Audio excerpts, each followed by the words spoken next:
Enter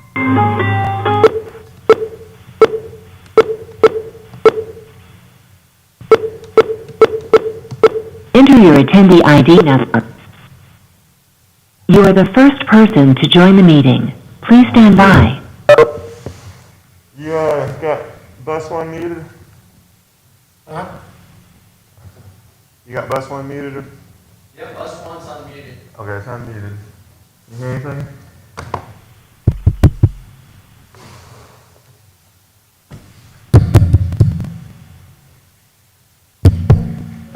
You can mute. We're good.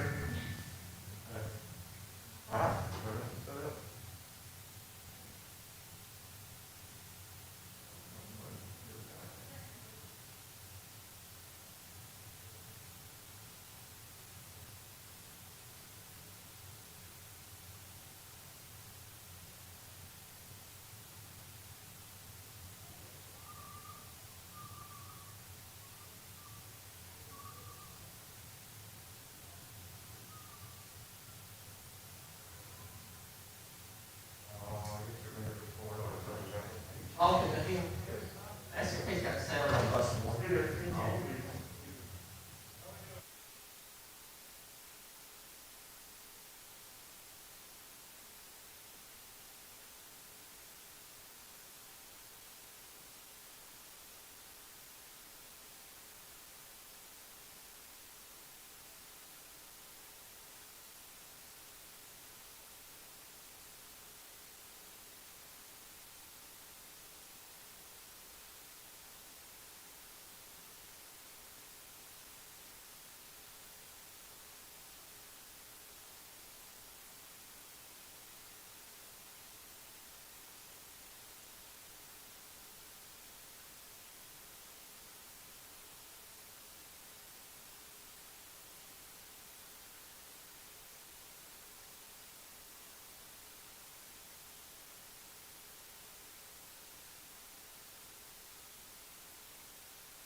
we will start this special called work session. I'll get that out. The mayor has asked to address at the beginning of this special called work session. Does any council member have an issue with that? Go ahead, Mayor. I just trust it won't be long considering we're on a time frame. Thank you, sir. Go ahead.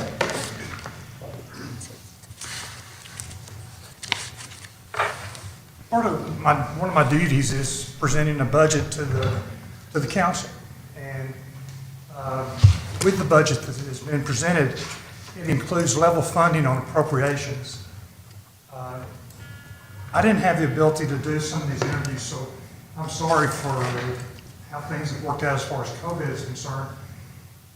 I hope that these interviews, discussions will prove productive and you'll be able to start to determine if any changes need to be made as far as the appropriations section is concerned. Does that make sense? Yes, sir. Thank you. Thank you. All right. First of all, we have the community-free clinic. Jessica. Good to see you today. Thank you. Thanks for allowing me to come and speak to you guys. And we appreciate the city's involvement with the free clinic from the very beginning. And your support has made an incredible, has made us sustainable throughout the years. We are largely supported through volunteerism and donated goods and services, goods including medications, as many medications as we can possibly order through patient assistance, we do that, and then donated services as well. Decatur Morgan Hospital alone provides over $300,000 worth of services to the clinic each year. Volunteer hours, that is a huge contribution as well. So we do still have to have funds to run, and every year we have to have around $300,000 to operate, and that's money. Our total budget is in the $2 million range. That includes all of these goods and services that are donated to us. So if you think about the number of patients that we serve, and the number of people in the community that we serve, in Decatur alone, we have served over 2,700 people in the last year. And to do that, we have to have all of these things, all these pieces come together.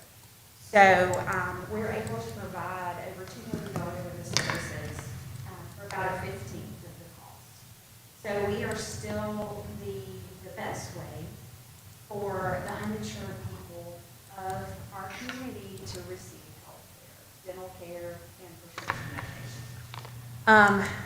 What we have been doing lately with COVID and with the pandemic, it feels like we're still kind of doing things about the same way.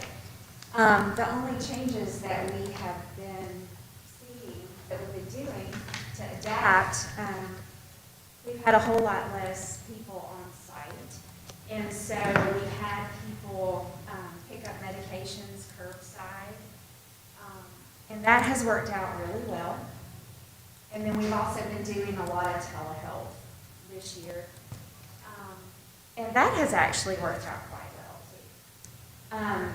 We do have some patients that need to be seen in person. And we started kind of back seeing those patients in July. And then we started some very small in-person clinics back just within the last few weeks. So that if a doctor needs to have their eyes on one of our patients, then they can definitely do that. And that's working out well. Some of the things that we're also having to overcome is obviously we're not having as many volunteers in right now. So it may be the staff that are running around like crazy people trying to do several things at one time. But many of our volunteers are older. It's not just the professionals that come in to volunteer. So a lot of our office staff, people that order the medications, people that screen new patients, and do recertifications. A lot of those people are kind of staying home right now, which, is a good thing. So anyway, we're still, trying to help people is the best way that we can, and, I'm trying to think what else you guys would want to know. Anyway, if there's any questions you have. I've got a few, Jessica. Yes, sir. You said the value was 2 million, but if you separated the goods and services from actually dollars, what does that do? So the dollar value is somewhere in the 300,000 range So you actually have $1.7 million of donated. no, that's donated, so our Donated. dollars are 300,000. Yes. Okay, so the city, the dollars are a much bigger portion of your funding than the 3% Yes. that you are Of putting the down total, there. yes. So that's, Yeah. okay. Now, the other thing is that you said that 67% of your target audience are Decatur residents. What are the other 33? About 15% is Hartsel.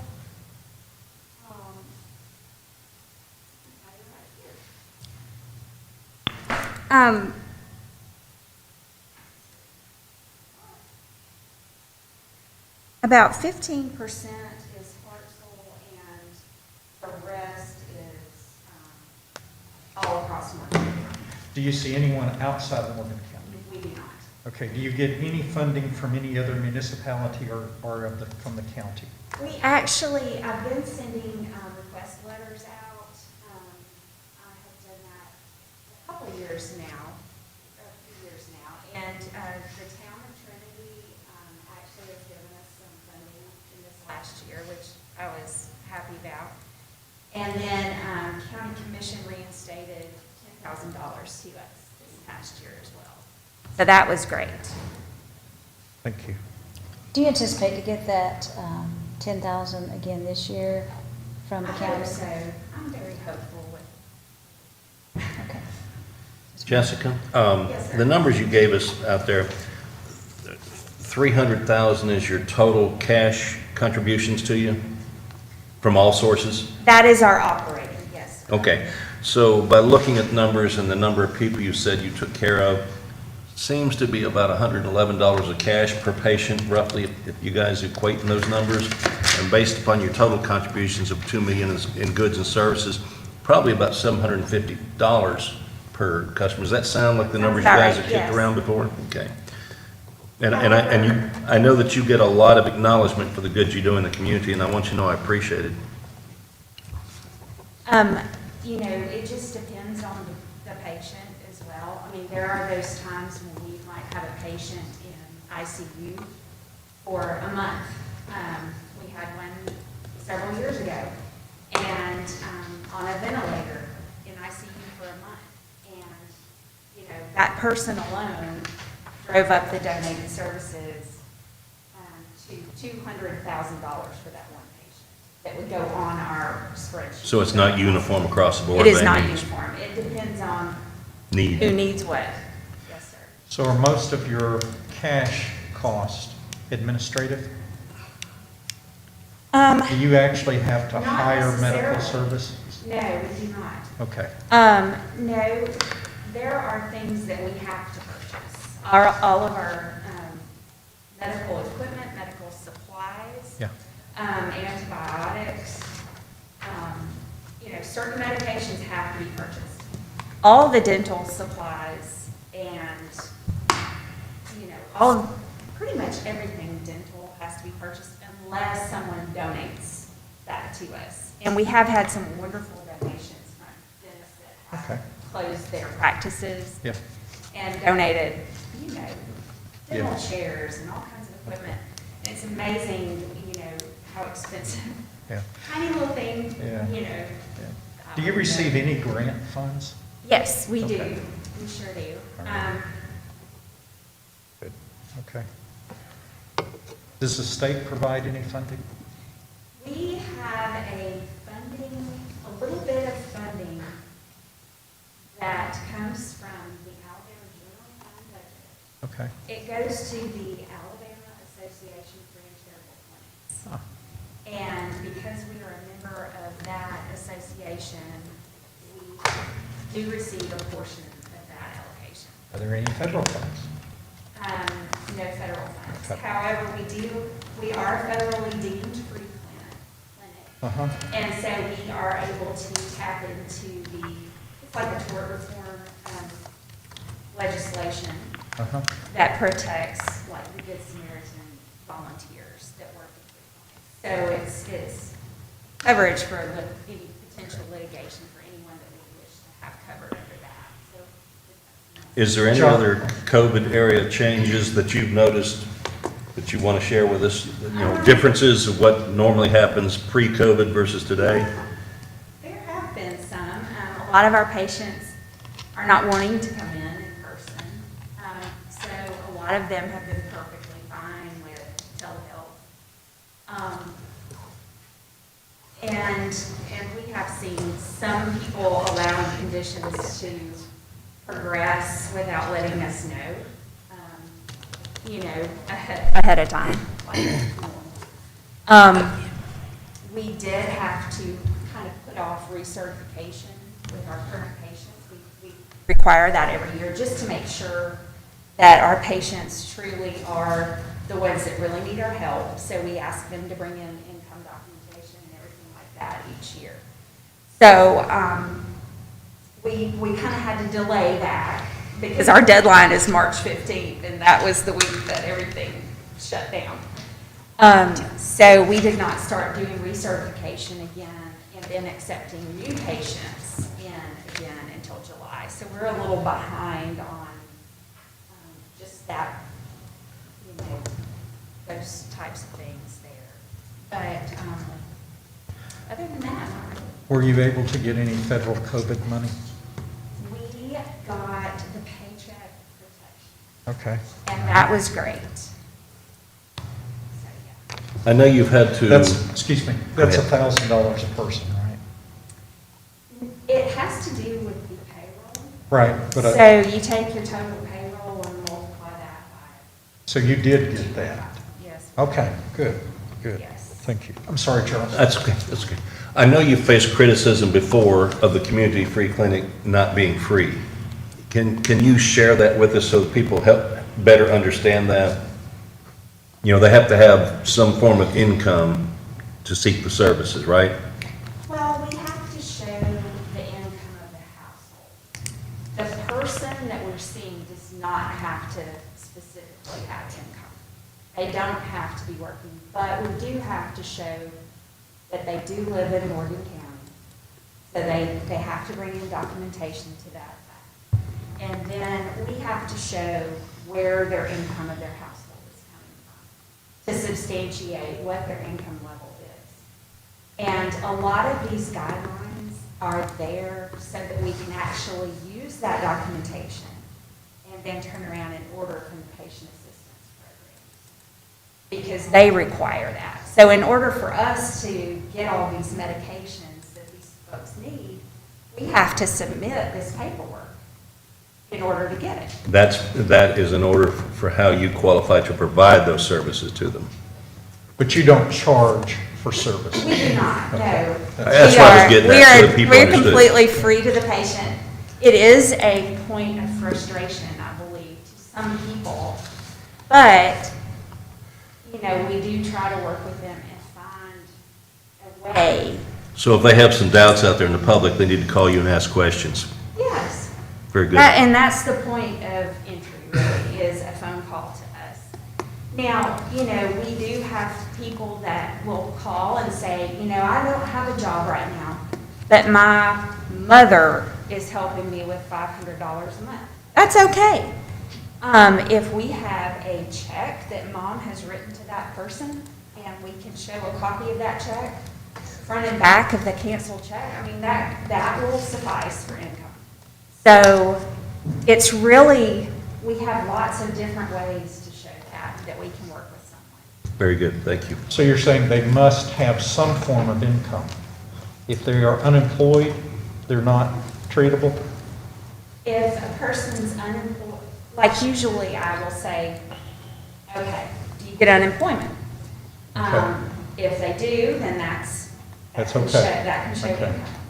If they do not, but say a spouse gets something, I mean, that would be okay. Okay, no, I'm just trying to understand, that's all. Yeah, it's just, we have to have something to show what that income of the household is, Okay. aside from a food stamp. And you said you submit that to who? To the patient assistance program. And what is that? And those are the companies, like you've seen commercials on TV, like, if you can't afford your medication, Yes. AstraZeneca, maybe you'll put Okay, up.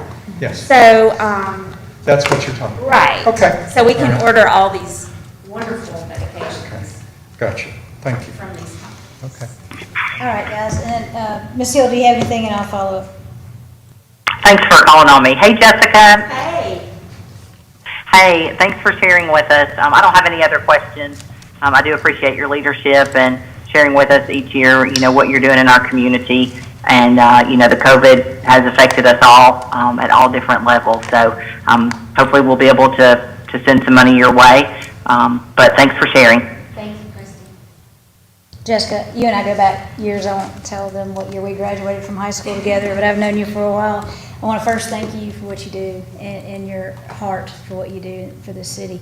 I know until Christy and I, back in, I guess, 17, did the tour with you, didn't understand that gap of coverage that some individuals, lots of individuals fall in. They don't get Medicaid, Medicare, they don't have workman's, anything.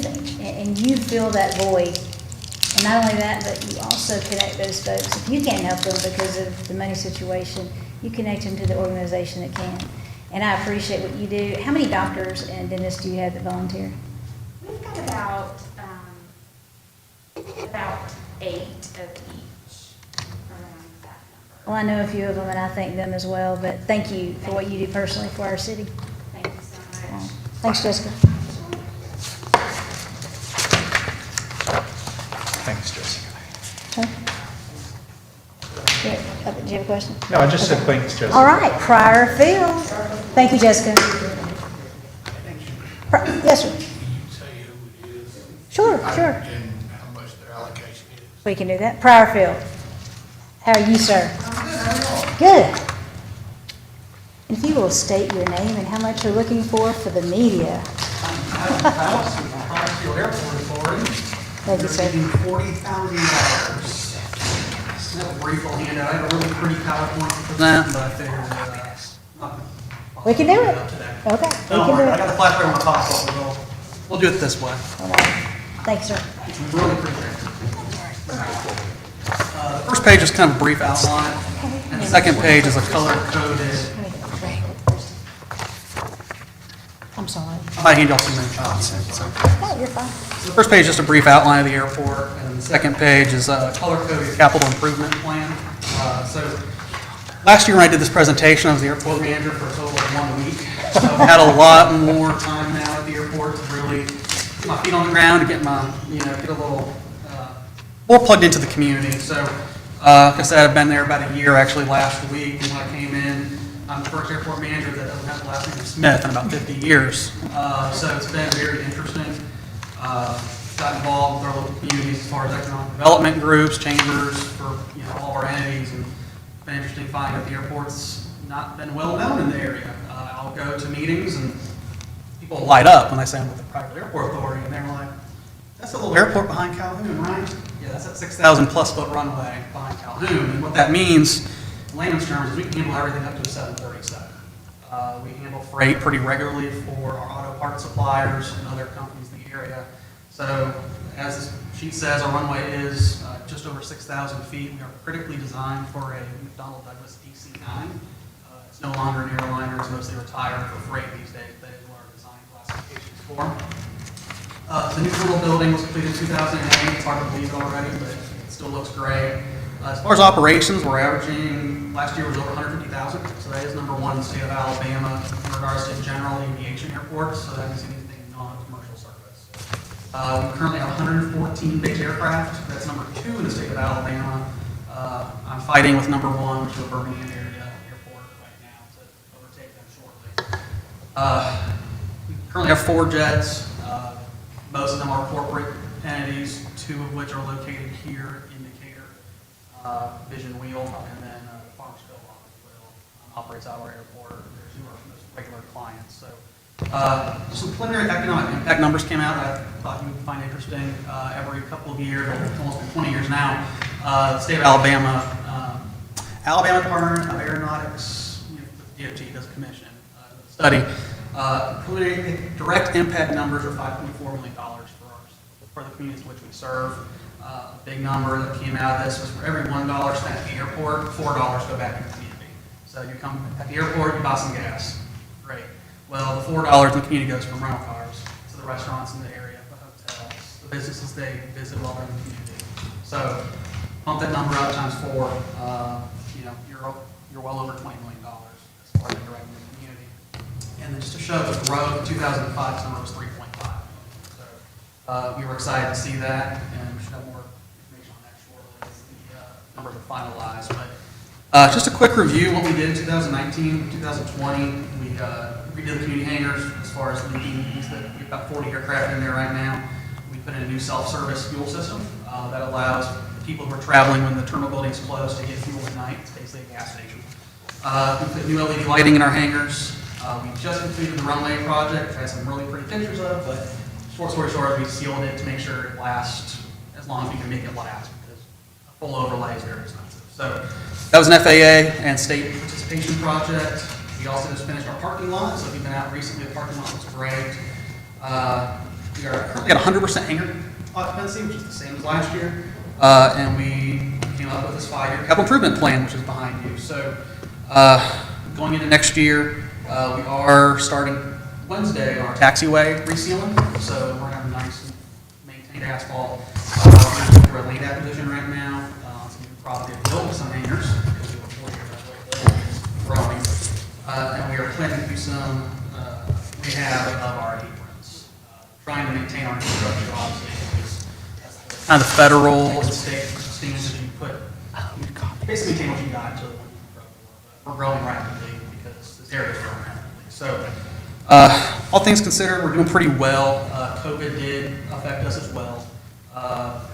Basically, between the months of March and April, our jet traffic dropped 90%, so our jet fuel traffic dropped accordingly.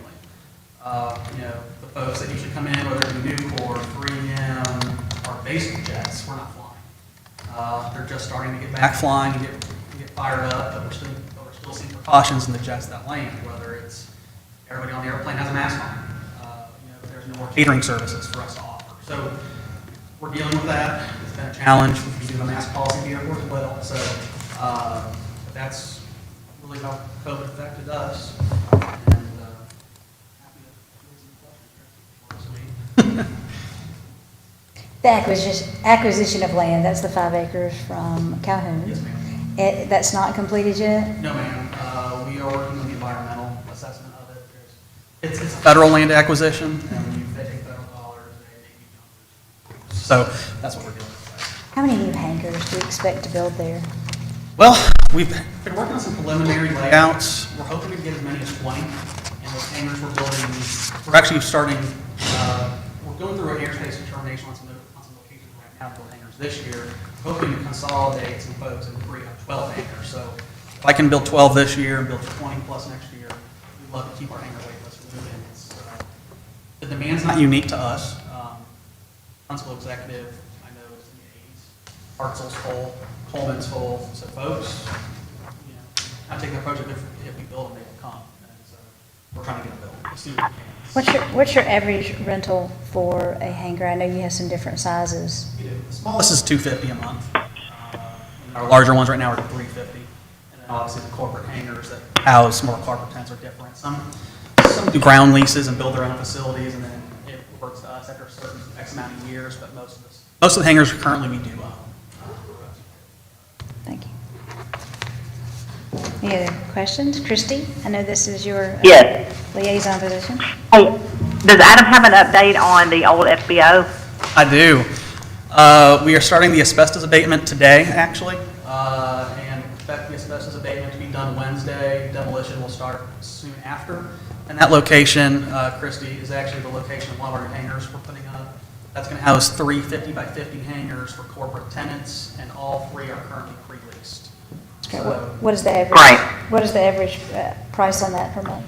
I believe we were putting those at right about $700 a month. We're trying to get to a square footage per foot, so right now the going rate in the industry is about anywhere from 20 to 25 cents a square foot.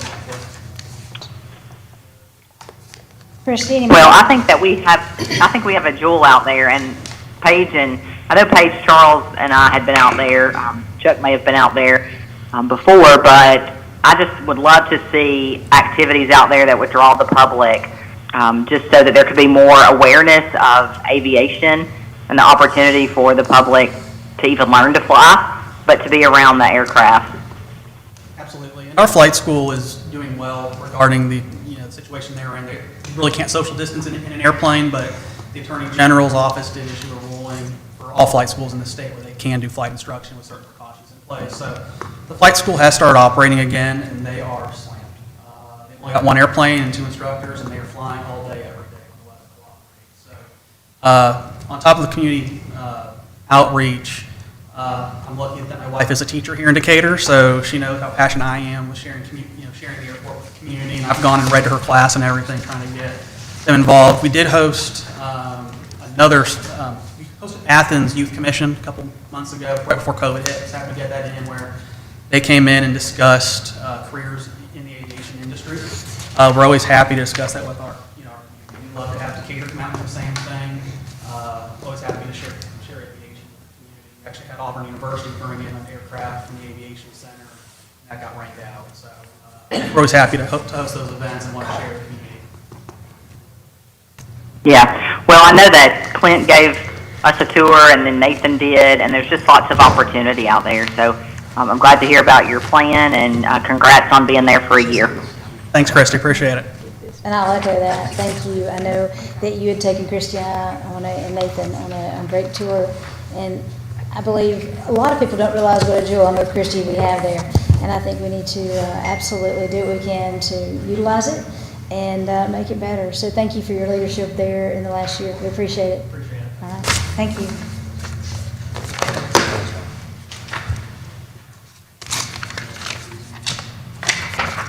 Decatur Youth Symphony. Hey, we're a little early. What about that? Emily, if you could announce your name and how much you're seeking for the media, please. Thank you. My name is Emily Davis, and on behalf of Decatur Youth Symphony, we are seeking $15,000. So I wanted to start off with something you probably already have in our application, but just in case anyone's listening and would like to know a little bit about Decatur Youth Symphony. The mission and purpose of Decatur Youth Symphony is transforming lives through music. Our vision is to provide young musicians with the benefits of character development and life lessons provided through team experience. Strive to ensure that every qualified student will have the opportunity to participate in our programs regardless of financial need. Reach out to underserved students by collaborating with other organizations to provide instrumental instruction that develops musical talent, fosters self-esteem, enhances academic performance, and promotes good citizenship.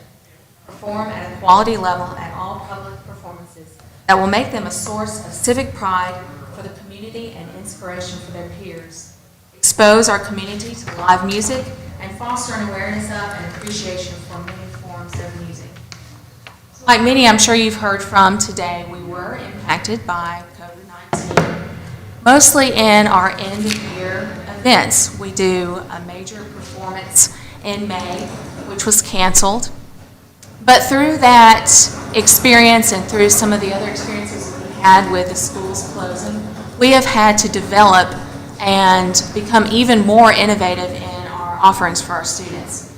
So one of the ways that we've done that is we have created virtual platforms for our students to learn.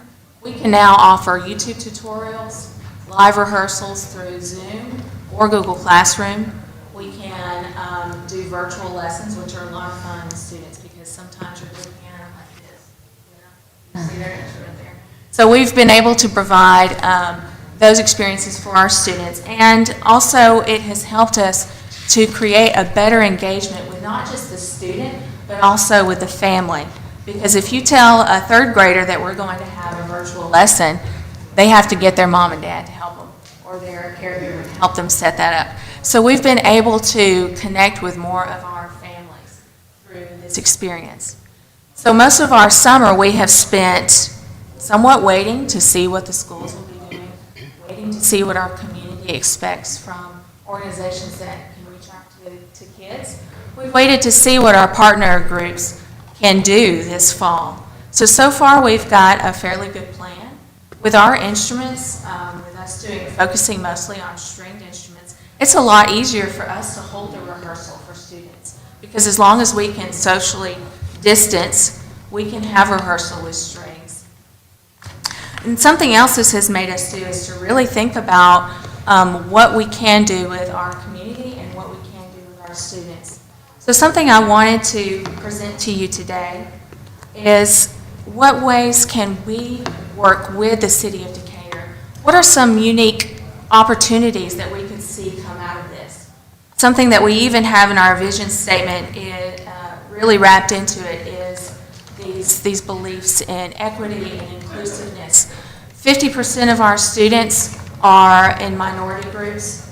In our total number of our students, we have over 300. 65% of those are in our outreach programs. So that means 65% of our students are not paying anything to be in our program, and that even includes their instrument. So we are giving students stringed instruments. This summer, our percussion instructor delivered drums to his students so that they could keep practicing. So we have a strong belief in being able to provide those experiences. I've done some research lately about arts and municipality partnerships, which we already have. We're already partnering with the city of Decatur. So what is something that maybe we could look at doing together with some extra funding? We could look at putting together our percussion jam and make it more of a City of Decatur event. Would maybe some of our City of Decatur police like to come out and join in drum circles with our students and have the students lead them? A drum circle is a great way to build teamwork. They're really fun. They let off a lot of steam. It takes a lot of energy. And there's a call and response aspect of doing something like a drum circle, where you have one person drum out a rhythm and then the rest of them try to repeat it. And then you're all still following along with that team effort. You're all still keeping that main beat. But it's tons of fun. Those are something that we've done. Part of our relationship with the city is we've been able to use places like the Dyken Amphitheater.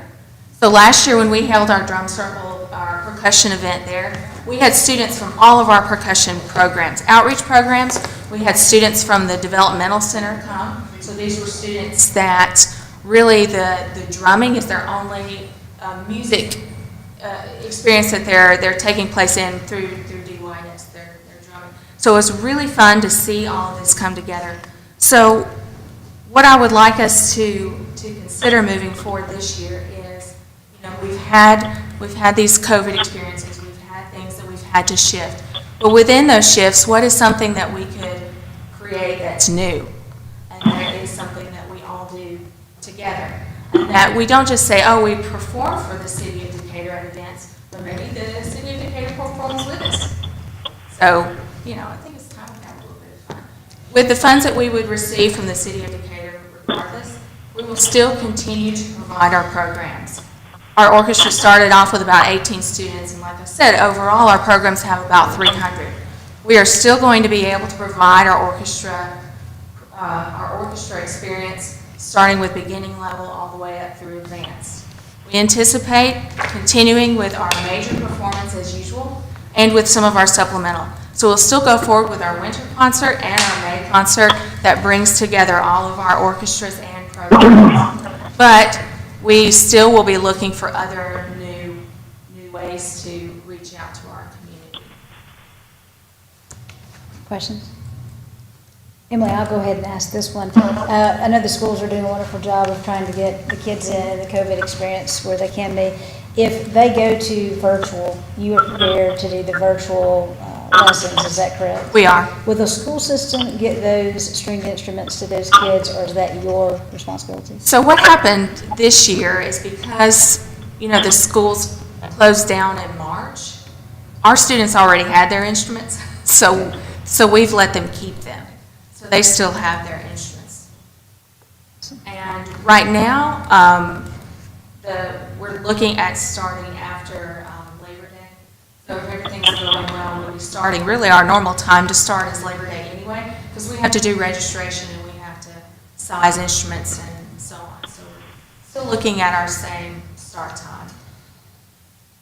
Well, and I'd like to tell you, thank you. I know early spring before COVID hit, you had a group of kids on the corner of Bank and Lafayette, and that was nice. I think it was on Thursday, Friday evening, something.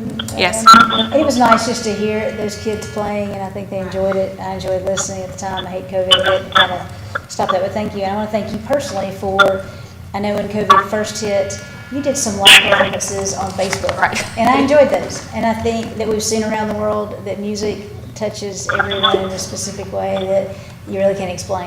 So thank you for that, and thank you for what you do with this organization and with our school system. Any other questions? Ms. Hill? No questions, but I agree with Paige. Thank you. I definitely believe music can unite people. Thank you, Emily.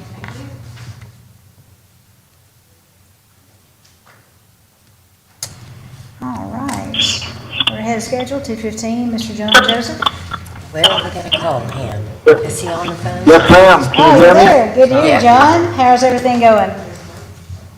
Very well, thank you. Appreciate the chance to be with y'all today. All right, we're ready when you are. If you would just say your name and what you're looking for allocation-wise, John, for the media. Sure. Sure. My name's John Joseph with the Decatur Morgan County Entrepreneurial Center. We're asking for $125,000 for economic development. First of all, thank you again. I apologize I can't be with you in person today. My wife is high risk for COVID, so my hands are a little tied. But thanks for the chance to be here, and I also want to thank the council president for help getting presentations to you. I'm just going to jump in and go straight to slide 2. Everything we do at the East Center generates new revenue for the city, or it paves the way for new revenue. So when we're talking about strengthening today's economy, building tomorrow's, what we're ultimately talking about is supporting our city's fiscal foundation. That's our goal, and that's the objective we have in mind. Slide 3, that starts with the businesses that we incubate. You can see in the right-hand side the services we offer, the economic impact.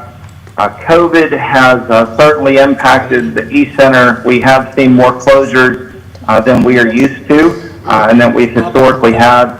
But in a testament to our community spirit and the entrepreneurial drive, we've been able to replace all of the businesses that have been lost except for one. And, we weren't able to have our primary fundraise this year, but we have applied for other grants, sought out other opportunities. So we're fighting COVID just like our entrepreneurs are, and it's been awesome to see the resilient spirit of all the entrepreneurs we represent, as well as their families and the small businesses in the community. Moving to slide 4, you can see the total economic impact. We have taken out the impacts from Polyplex and Walmart, so these numbers do not include the economic impact there. I do think it's worth noting that places like Polyplex have counted on the East Center to help launch and scale their operations locally, but those numbers are not counted here in our projections that we have. John? Moving to slide 5. John? Yes, ma'am. Let me stop you for just 1 second. Are you getting those handouts? Yes, I'm Okay. already taking. They had left the handouts in the clerk's office, so we see them on the screen, so it takes just a minute for us to catch up with you. Go right ahead. Oh, sure. No problem. We're there with you now, I believe. Thank you. Okay, you want me to keep going or hold for a second? Yes, sir. No, go ahead. Okay, great. So slide 5 is about regional and national partnerships, and the way we see this, the more new partners we can bring to the table, the more new resources that we have for Decatur. And so that's why we've been very intentional about building out these partnerships. These have already resulted in concrete gains for our citizens. I'm going to be more specific in just a second, but the main point here is we're not building partnerships just to put them in an end-of-the-year report. we're building them if we can say to you why they help Decatur win. So that's the goal there, and of course we want to help our partners win as well. Slide 6 is about laying the groundwork for our future prosperity in Decatur. This is an entirely new area of operations for the East Center. It's our long-term economic development wing. This is not something business incubators traditionally do, but we can do it. We can do it more efficiently, and frankly, we think it's important to do, so we do it. And I'm going to go through a few of the things that are activities that we do currently perform. So we've recently launched a company recruitment effort focusing on smaller and growing companies in emerging industries. The way this will work, the East Center identifies prospects, reaches out, establishes contacts. We seek to build a relationship with a decision maker and stay in touch. And then, the hope and the goal is over time that we have serious prospects who are interested in Decatur. And when that happens, we will then engage with EDA as well, in addition to the city, which will also be engaged, and then work to recruit them here. And I have to tell you, we're very encouraged and excited about the start we're off to. Of our first batch of companies, we've already had a company produce an LOI for a building. We've had a company indicate that they're already willing to send executives to the city to visit. When people look at Decatur and see what we have to offer, they're interested. And I would have never thought that we could get to that point with companies within 6 months. So to get there this quickly, we're excited. Obviously, we're not going to let up. This is a long-term game, but very encouraged. Meanwhile, we're recruiting young professionals through the Best in Bright initiative. Have some numbers on that for the first time. Now that we're 5 years into the program, we engaged with 2 different reputable sources to look at how much revenue does a young professional bring into the city per year. So not their children, but just the young professional, as well as the spouse or significant other when they come with them. And after you look at the numbers that we got back, we discounted those numbers by over 20% just so that we could be well within a conservative range. But when you look at the amount of revenue per person and you multiply that out by the number of months total that all these people have been here, our lowest case projection is that program alone is added over $280,000 directly to the city in the form of revenue. And that is offline taxes, online taxes, tag fees, indirect economic impacts, property taxes, etc. That's the first time that we have some numbers along that line. Meanwhile, we're teaching kids to start local businesses with a First and State program in partnership with UAH, and we're partnering with UAH and NASA and others to give Decatur residents the opportunity to form technology companies without all the upfront expense of developing technology, because NASA, UAH, and our partners have already developed it. Moving to slide 7 as we begin to wrap up, this is ultimately about people. It's about serving the community that all of us love and believe in. And these are real things. These are not theories. These are real impacts, moving the needle, affecting real people, and we believe strengthening the city. So finally, slide 8. We work to be very efficient. We have 3 full-time employees and a 4th who comes in 3 days a week. We don't ask others to do the work. We do it ourselves. And again, the goal is just to produce new revenue and new opportunities for our city. On a personal note, I want to thank this council for the strong support that you've shown to entrepreneurs and to small businesses. It hasn't gone unnoticed. Our clients and their families appreciate it, our staff appreciates it, and I appreciate it. So thank you, and I appreciate the chance to speak with you today. John, thank you for that presentation. Just one question. Are you full currently at the East Center? We have 1 office available and 1 cubicle. So about 97% full. Wonderful. I'd like to see if we could schedule a time for John to address the council about the best and brightest. The slides that Stacy was showing you were about the best and the brightest. And John went through a little bit of the economics there, but basically this program generates more money than we put in. And given that one of our key areas is growth, I think that this represents the best program that we can possibly get.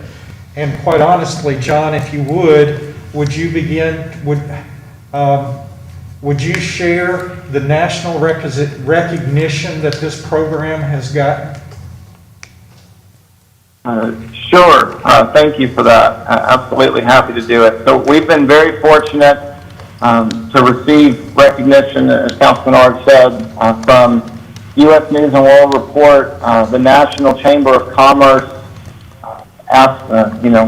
gave an invitation to come and present to their convention in Los Angeles, the TVA's annual convention, the Tennessee Valley Corridor Economic Development Partnership in Birmingham, and EDA in Montgomery also.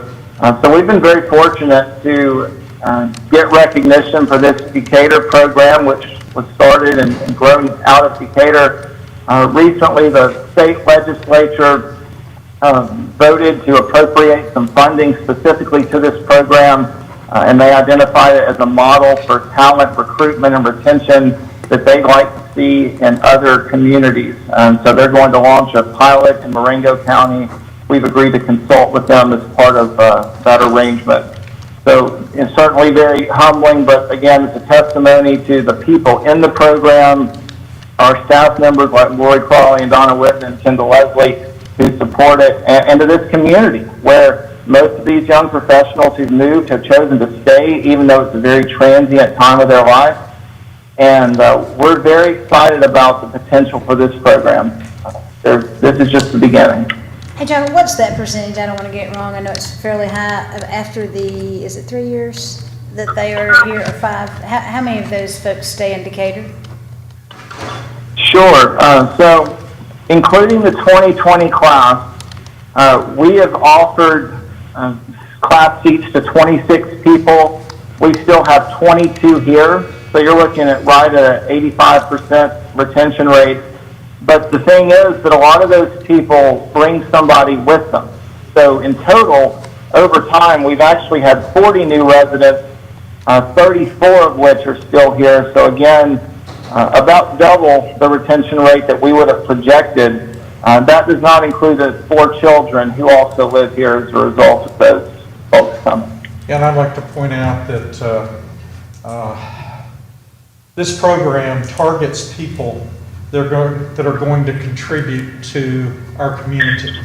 They're going to be buying houses. They're going to be spending money on goods and services. They're going to be, they're going to have, if they have children, they'll be involved in the community. They'll be involved in sports. And in general, as John said, this program more than pays for itself. We need to get this scheduled before we adopt the budget, because there are cities in Alabama that are targeting this exact model. They're asking John to come over and talk about this, and they're ready to implement. John, what's how many applicants did Tulsa get for their... You asked how many applicants do we typically get in a year? No. What happened? Tell the council what happened in Tulsa. Oklahoma. Oh, sure. So Tulsa launched a program for remote workers after Best and Brightest was launched. And the idea is come give Tulsa a try for a year. They offered $10,000 to stay and just try it. A foundation put up the initial seed money, and the results they published, they received 10,000 applications. And I think what was just said raises a very important point. People are thinking about more than ever where they're going to live or where they're going to work, and they're adjusting for COVID, they're adjusting for long-term economic opportunity. People feel less certain, and they're adjusting for cost of living. People want community. All of this is our wheelhouse. This is who we already are. And in terms of that program, I think I understood to say that that presentation is what y'all are looking at. You know, this is like recruiting a tech company and getting a guarantee that 100% of the employees are going to live in Decatur. You know, whether you're looking at young professionals, skilled workforce, discretionary income, you get all of that in one fell swoop. And I know that I've heard a lot of you say, you know, we want to see the benefit from investment. You know, we need more discretionary income to support our businesses. We need to invest in a skilled workforce and our young people. This is a vehicle to do it.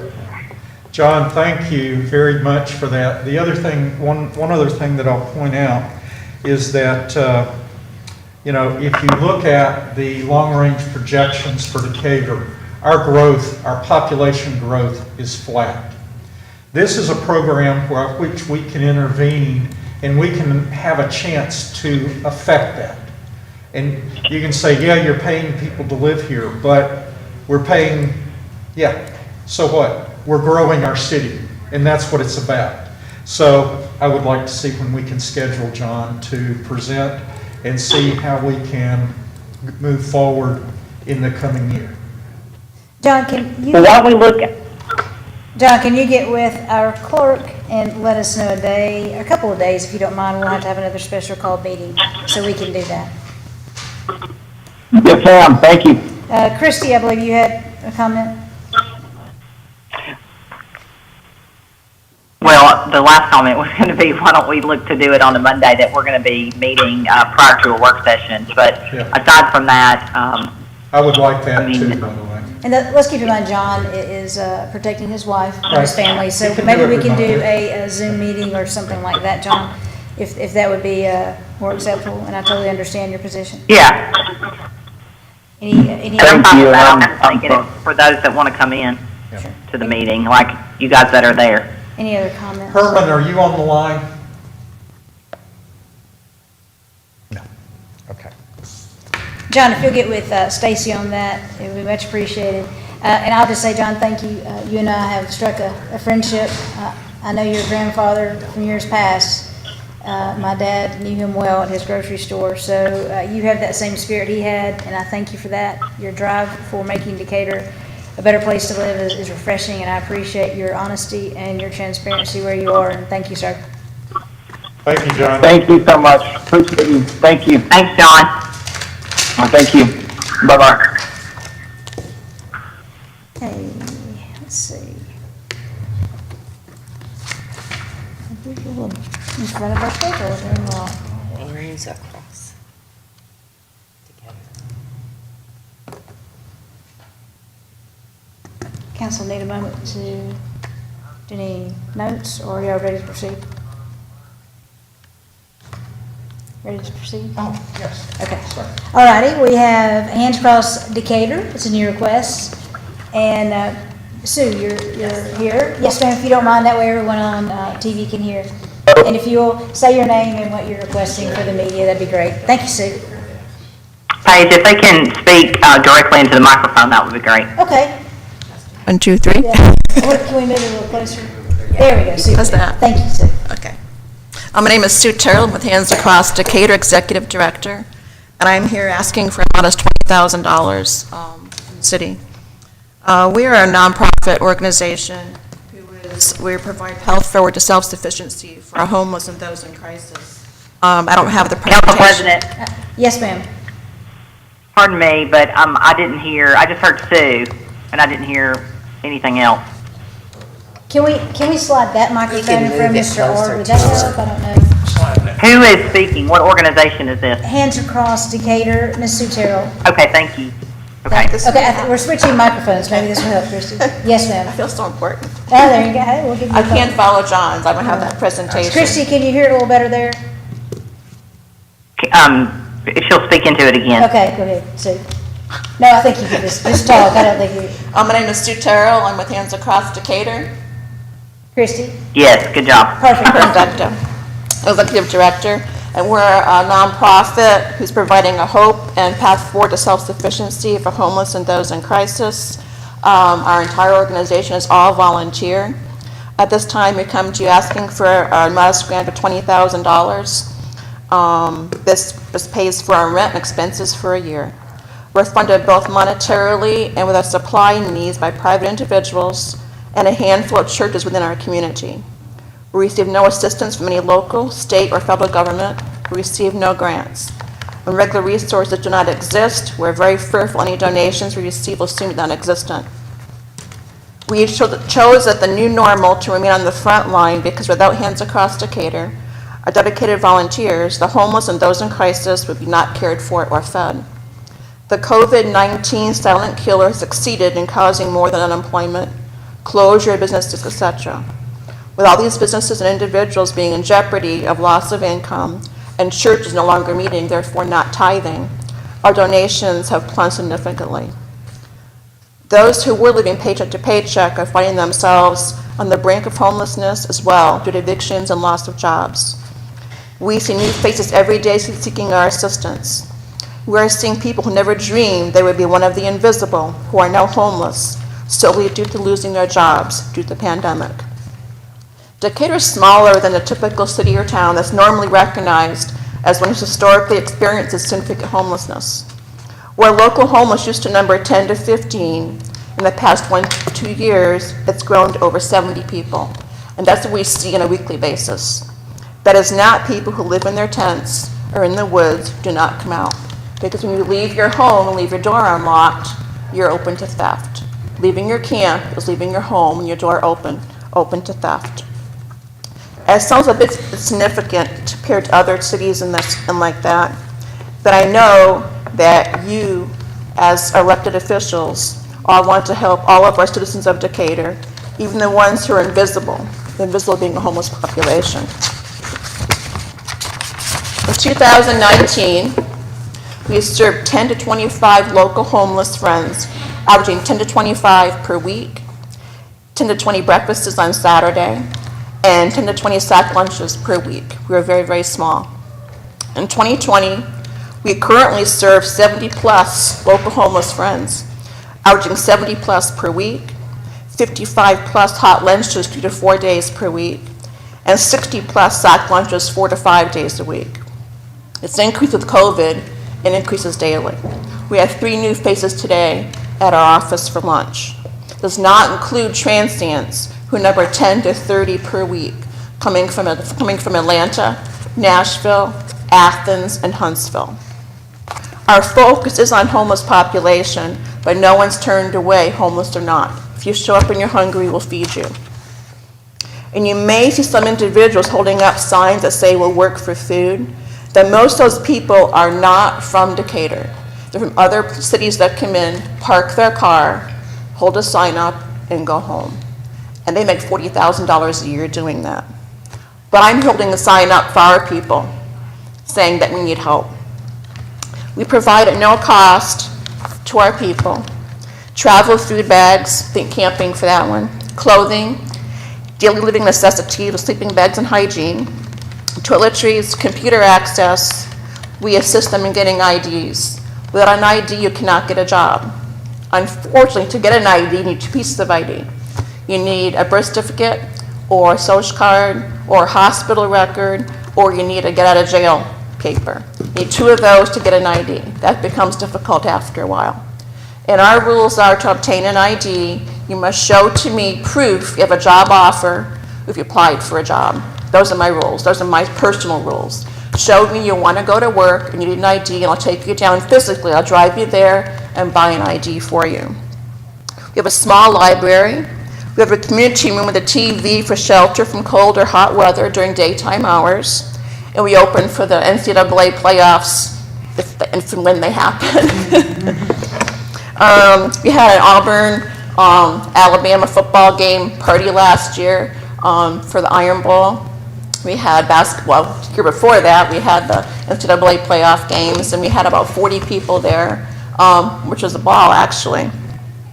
We provide transportation to the hospital when needed, and stay with them at the hospital till they get seen.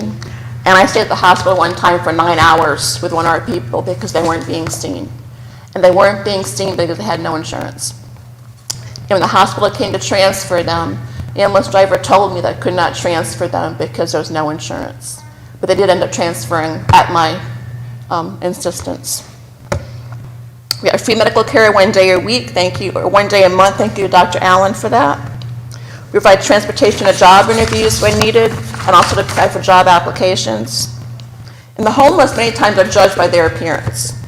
You never know who's homeless. They could be, for example, one of our volunteers was going to work and her car was in the garage. She had a pair of stretch pants on, a bicycle, and a backpack going to work. And the police pulled her over thinking she was homeless. She was going to work. One of our regular volunteers has a job, has a house, has a child, and they pulled her over to see where she was going because she had a backpack and a bicycle. And also a lot of times too, you see in the paper, a lot of times you'll see the people who are arrested for crimes, drugs a lot of times. You'll see that. What you don't see is the white collar workers. You see the low income, you see the homeless, you see those who are in crisis for those type of crimes. What you don't see is the white collar workers who have the capital. Because when you have the capital, you don't get the punishment. When you have the capital, you can eat. When you have the capital, you have housing. When you have the capital, you have transportation to get to a better paying job. Right now, our people are stuck on 6th Avenue because we have no transportation. We're going to provide transportation for downtown for our tourists to get around our tourist sites, but our own citizens can't get to work. And they're stuck at McDonald's or Burger King or a 6th Avenue job. And bicycles pouring down rain just doesn't cut it.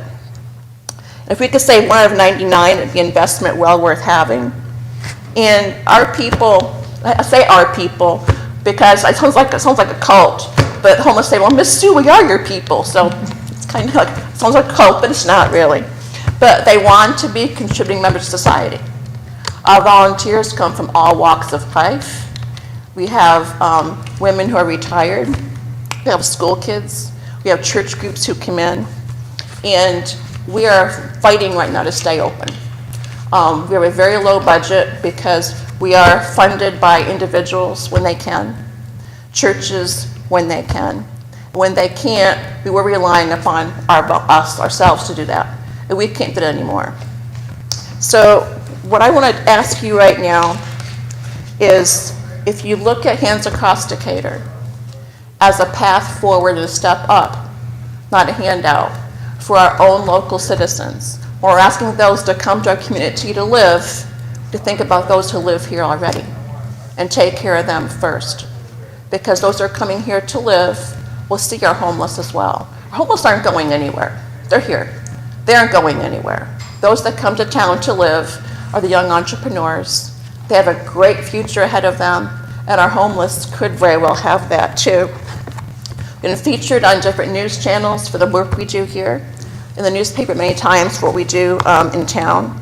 We were nonprofit of the year last year, and yesterday Washington Post called me for an interview. So it was kind of cool actually to Washington Post interview for the eviction notices that are going out in West Under homeless community. And I brought some volunteers with me. Brian, you here? Brian's one of our homeless people, but he also helps with computers. I start a new job tomorrow. I've known David for 8 years. He's on and off again homeless. We call him Come Here because we're always going, David, come here, David, come here. So this is David, and he helps me. He's kind of our everything's distribution, and he's receiving. And Gary's our cook. He's also homeless. Gary's on disability. Disability checks are so low, you can't get anywhere to live. Those who work in fast food, can you make a living at $7 an hour? You cannot. They're still in the woods. They still can't get an apartment. Last month's rent and utilities, you can't save that. One of our guys right now works at Wendy's 40 hours a week and still lives in his car and has for a year, saving for an apartment. And he saves and saves, and how a car breaks down, get the car fixed, and the apartment goes on the back burner again. one of our guys who couldn't come, his name is Jay. He's a double bachelor's degree at Alabama.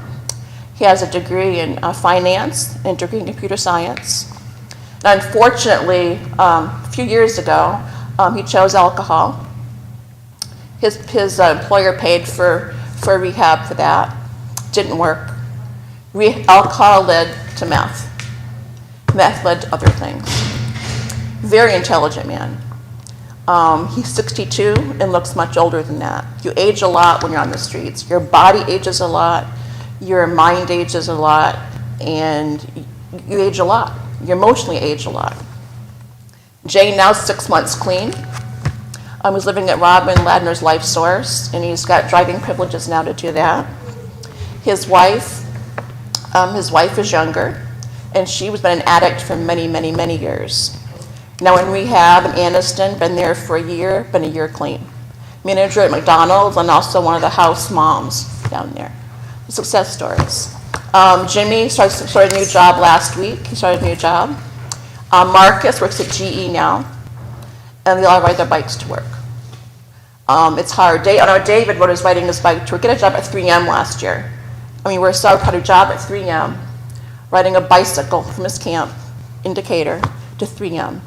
And we had one of the microbursts, one of the big storms we had, he got blown off his bike into a ditch. It's like, he said, I can't do this anymore. You know, I'm 52 years old, I can't do it anymore. So he had to quit his job at 3M with benefits because they had no way to get there. And you can't afford a car, you can't get a license. That's what we're going through right now. Our hands across Decatur and our homeless. And we see it rising every single day. We try to help who we can. If we can help one, everything's worth it. They all have our phone numbers. I get phone calls night and day. One guy called me 8 times today. I've not had a chance to call him back yet. Yeah, but it's pretty persistent. They call times day and night. We've lost 3 in the past year, 2 to suicide, and 1 just to being sick. They don't get the medical care we get at all. And some people think that drug abuse leads to homelessness, and that can be true. But we all have an underlying mental health issue in our bodies. And fortunately, we all have, or most of us have medical care where you can get medication to take care of that. And stress brings it on. When you're homeless, what worse stress is there than being not knowing where you're going to eat, where you're going to live, or what you're going to do for a job. You can't afford medication, you turn to what you can afford. Meth is very cheap. You can go to Walmart and get the ingredients and buy meth. So some will take meth to escape that reality for just a little while. That meth wears off and they're back to reality again. Reality is they're homeless, they have no job, they have no work, they have no family.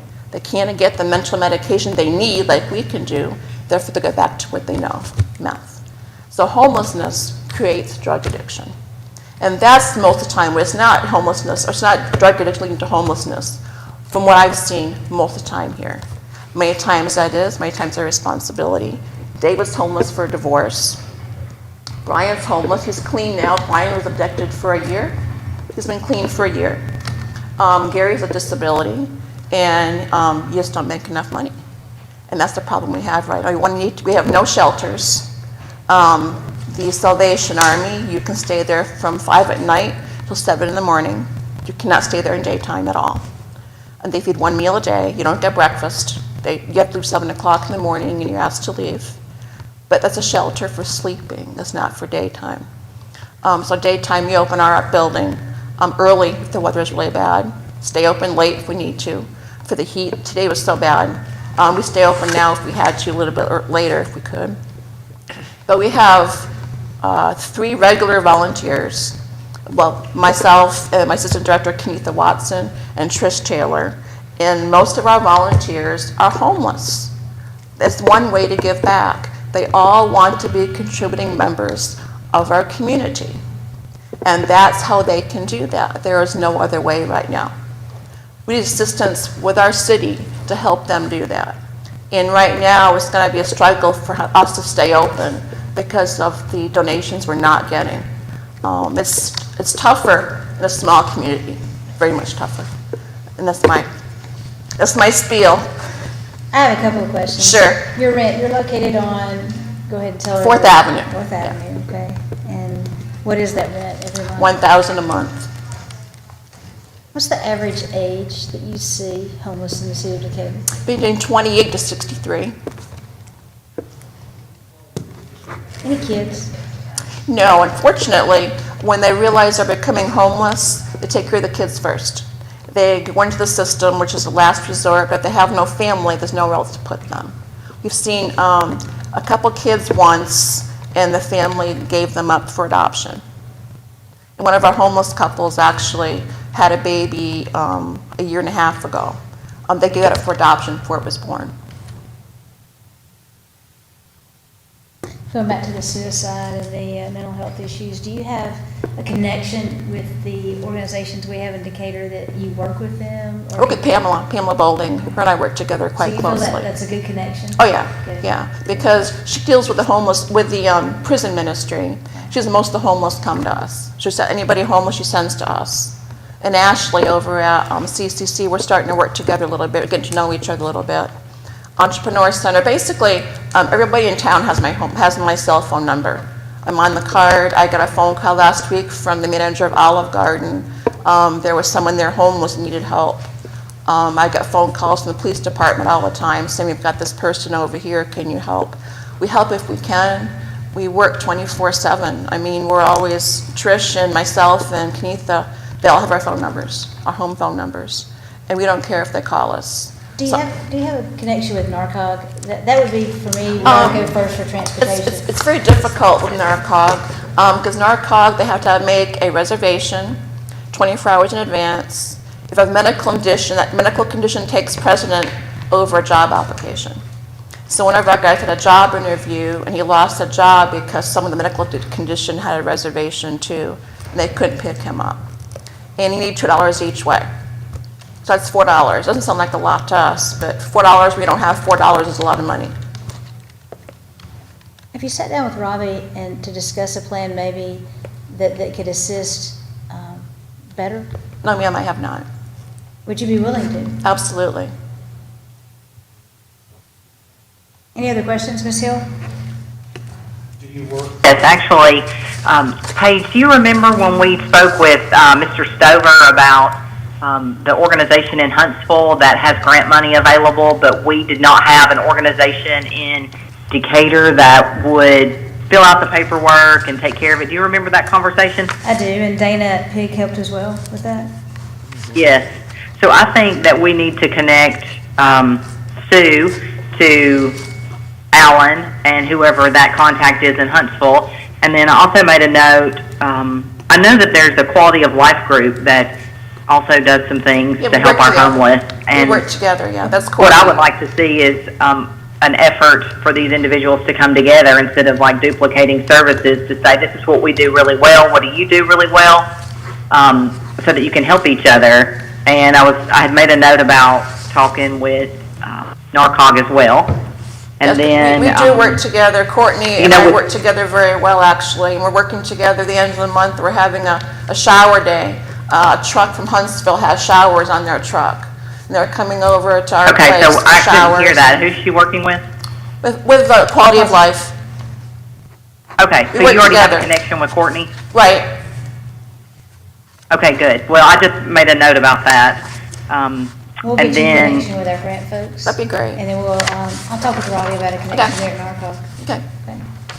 yeah, and then with any of our allocations, I mean, I know there are residents that, want to see us, help support the people that we're already supporting, the organizations, but when it comes to homelessness as well. But I will tell you that residents also don't like to hear, and I know this because they've shared it, they don't want us sustaining anyone. They don't want us paying your rent. They want you to be operational and be able to sustain yourself, and us to be able, if the city has funds, to be able to help you help residents.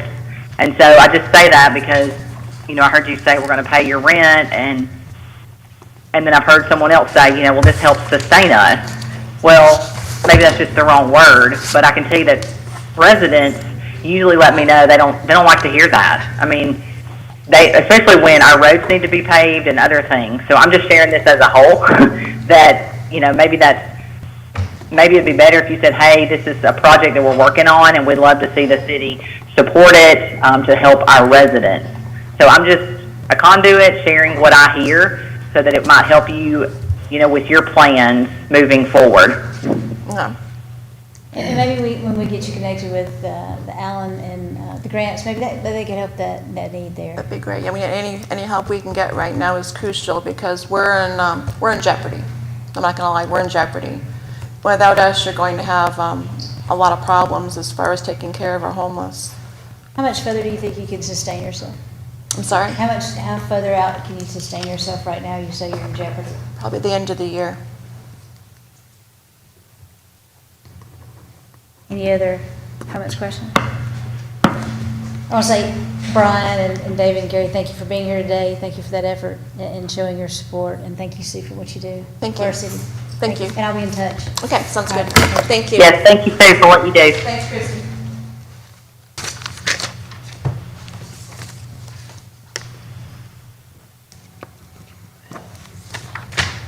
All back up on top. Hudson Alpha, Elizabeth. Thank you, sir. Elizabeth, how are you? Thanks for making the trip over. I brought some stuff, is that all right? Perfect, yes, ma'am, if you'll pass it out. And if you will say your name and what organization you're with, well, Thane just left, the media request that, so. Thank you. I'm Elizabeth Herron with the Hudson Alpha Institute, and I am Sarah Cooper. I'll Thank take you. one, I'll give one to Miss Hill as well. Oh, There you go. Here. There you go. thank you. Thanks. Does this gentleman like one down here? Would you like one, Tom? You want it. Thank you. We're here to hand them out. That's all right, we appreciate it. There you go. Well, thank y'all for your time today, and thank you for your scheduled appointment. That was great. And I'm going to defer to Dr. Cooper first to start us off. I'll just speak in the mic so Ms. This Hill one. can hear you You bet. on the telephone. Will do. Thank you. Thanks again for having us here. We're really happy to tell you once again about a little bit more about the Information is Power program. We came here last year and are so appreciative for the support that you were able to provide us. The Information is Power program is based out of Hudson Alpha, and for those that aren't familiar with it, we offer free and reduced cost genetic testing for cancer risk. This program is free to individuals in North Alabama who are ages 28 to 30 and is offered at reduced cost for individuals outside of that age range. To date, we've actually offered this program to over 5,000 individuals in North Alabama, and over half of those tests have been free.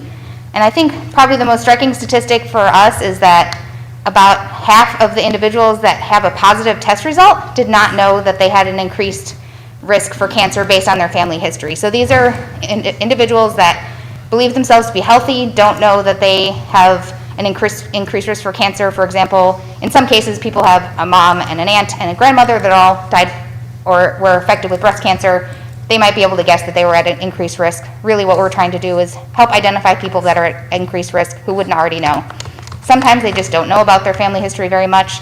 Sometimes they're adopted. Sometimes it's just a fluke that they don't know. So these are the individuals that we're really trying to help and identify in the community.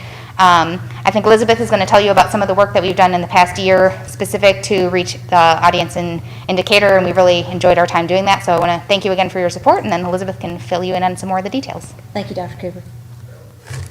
Okay, I'm going to take this off so that you can hear me, if that's all right. So we had grand plans this year for what we're going to be able to do in Decatur, and those went great until about mid-March.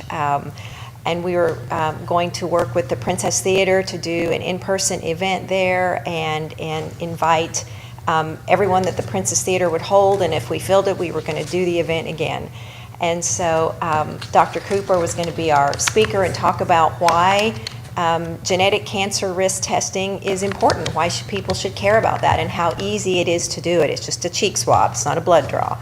And how you can have your results back, and and really all the statistics around that, along with one of our genetic counselors. So we put that on the back burner until we realized that this thing, COVID, was not going to be going away anytime soon, and we didn't want to stop what we're doing at Hudson Alpha. Nobody has stopped at Hudson Alpha. So we worked with Mary at the Princess Theater. We talked to Decatur Morgan Women's Healthcare, I think, about being a sponsor. And we put a plan together to do this event virtually, which we're doing a lot of virtual events at Hudson Alpha these days to try to reach people and let them know that our work is still is happening. And so, we didn't know if we would have 10 people register. We had over 1,000 views at this virtual event. The Princess Theater helped communicate it. We sent over 300 emails just to Decatur residents that we had in our database. We advertised on social media, on the radio.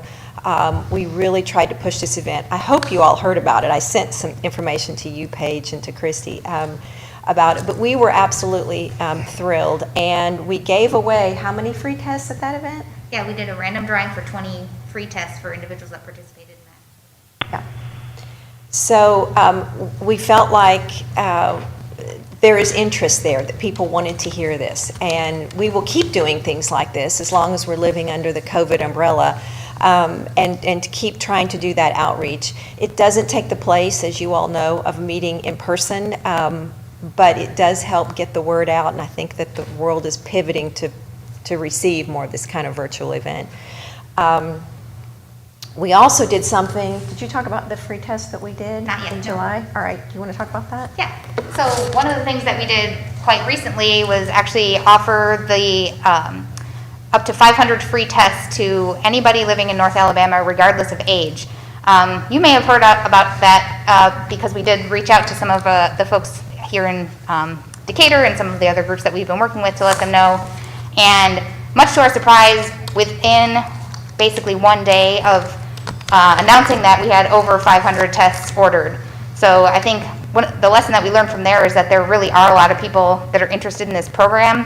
We would love to be able to offer it to everybody for free all the time. As you know, that takes money. So we are now back to our 28 to 30 range, but one of the things that we're thinking about doing later this year, and then hopefully again in year 6 of the program, is to offer essentially an additional discount on the test, and the funds that we are asking for would help provide the test at an even reduced rate from the $129 that we're currently offering for everybody who isn't in the free range. I think what we learned from that very quick uptake is that people are interested, but price matters. And so we're working to figure out how we can make it available more widely as best we can. Dr. Cooper, you may want to interject this as well. I know that some people may not know. When you take this test, Hudson Alpha communicates with your doctor, your personal doctor. It's not just, oh, here's your results, hope you can, Good luck, yeah. You can weed through them. No, you go to your personal doctor and you give them all that information, which then assists your personal doctor in how to treat you in the future, or if some things come up that may be red flags. So it's not just here are your results, hope you can read them. No, that's right. Much further than that. You may want to just... Yeah, so after you take the test, even as part of enrolling in the test, you get a little bit of information about what the test is and how it works, what would happen if you get a positive or negative result. And I think, importantly, if you get a negative result, you get a little bit of information about what that means, and sort of the take-home message is, it doesn't mean you won't get cancer, it just means you're not at an increased risk for cancer. So for breast cancer, for example, that means you still should get your mammograms every year, just like your doctor would recommend, but no additional screening beyond that. If you have a positive test result, you get, not only does your doctor receive the test results back, but the doctor gets a call from our genetic counselor to make sure that the doctor understands what the implications of the test result are. And then you, as a participant, also receive a call from a genetic counselor who will go through the test results with you and provide the information that you're going to need, as well as provide a referral to one of our local cancer genetic counseling specialists who it would make sense to, the general recommendation is to meet with that person to get further information and make sure you're getting the proper screening. Thank you. And it's not just for women. It is not just for women. Many of the genes are related to breast and ovarian cancer, but some of them are also related to colon cancer, prostate cancer, pancreatic cancer, and liver cancer as well. Or sorry, kidney cancer, not liver. Yep.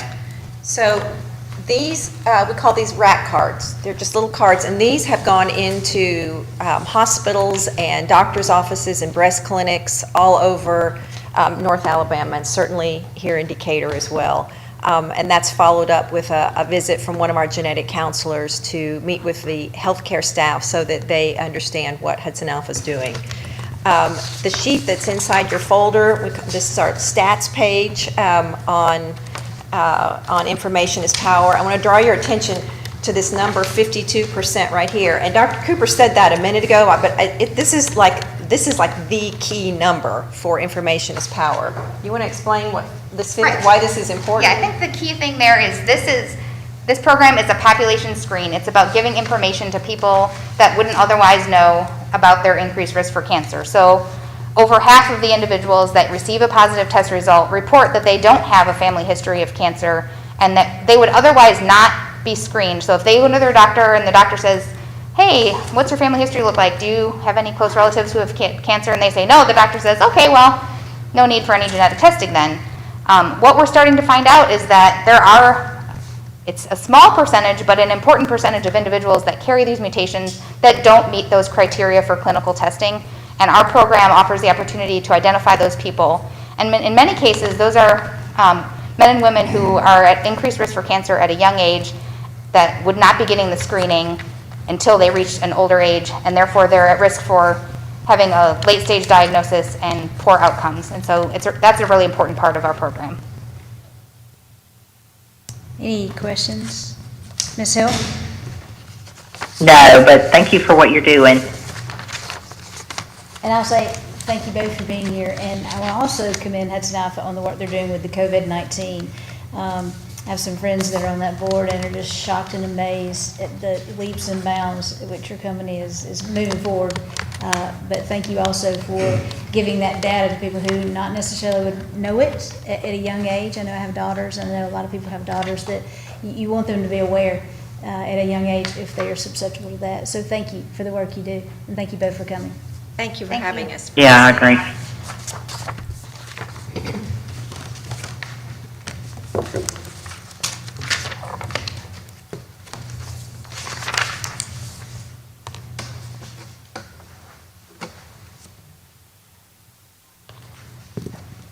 Everybody ready for the next, or y'all made a little break or anything?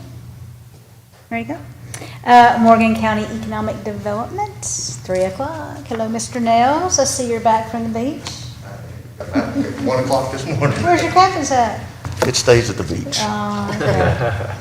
Okay. Jeremy, if you will say your name and where Sure. you're with and how much you're asking for the media, please.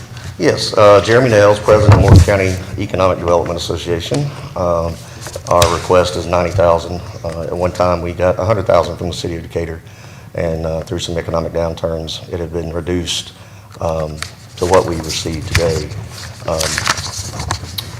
And under the circumstances, I don't know that asking for the $90,000 was appropriate after I rethought about it with the COVID and you guys being in a position.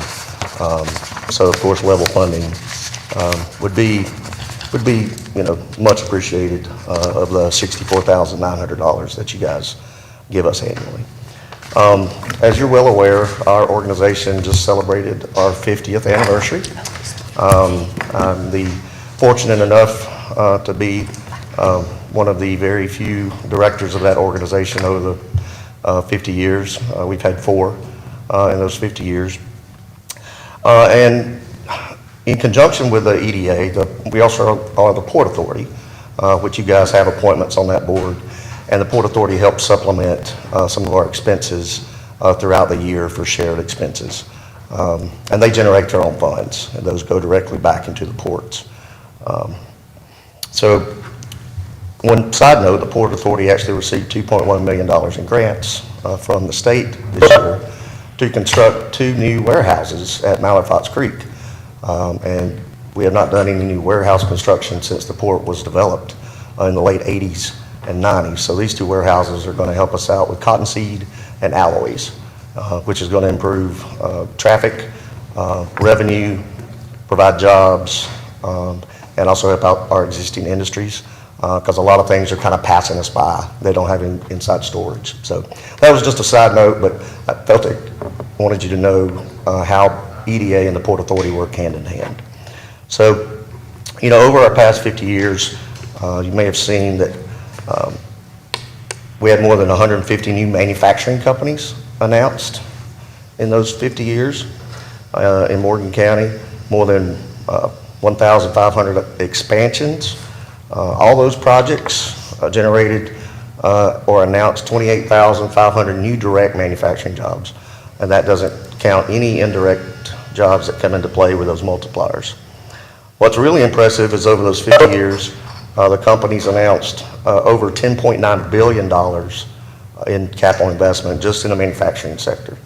That doesn't include the new retail or homes or anything that comes along with that growth.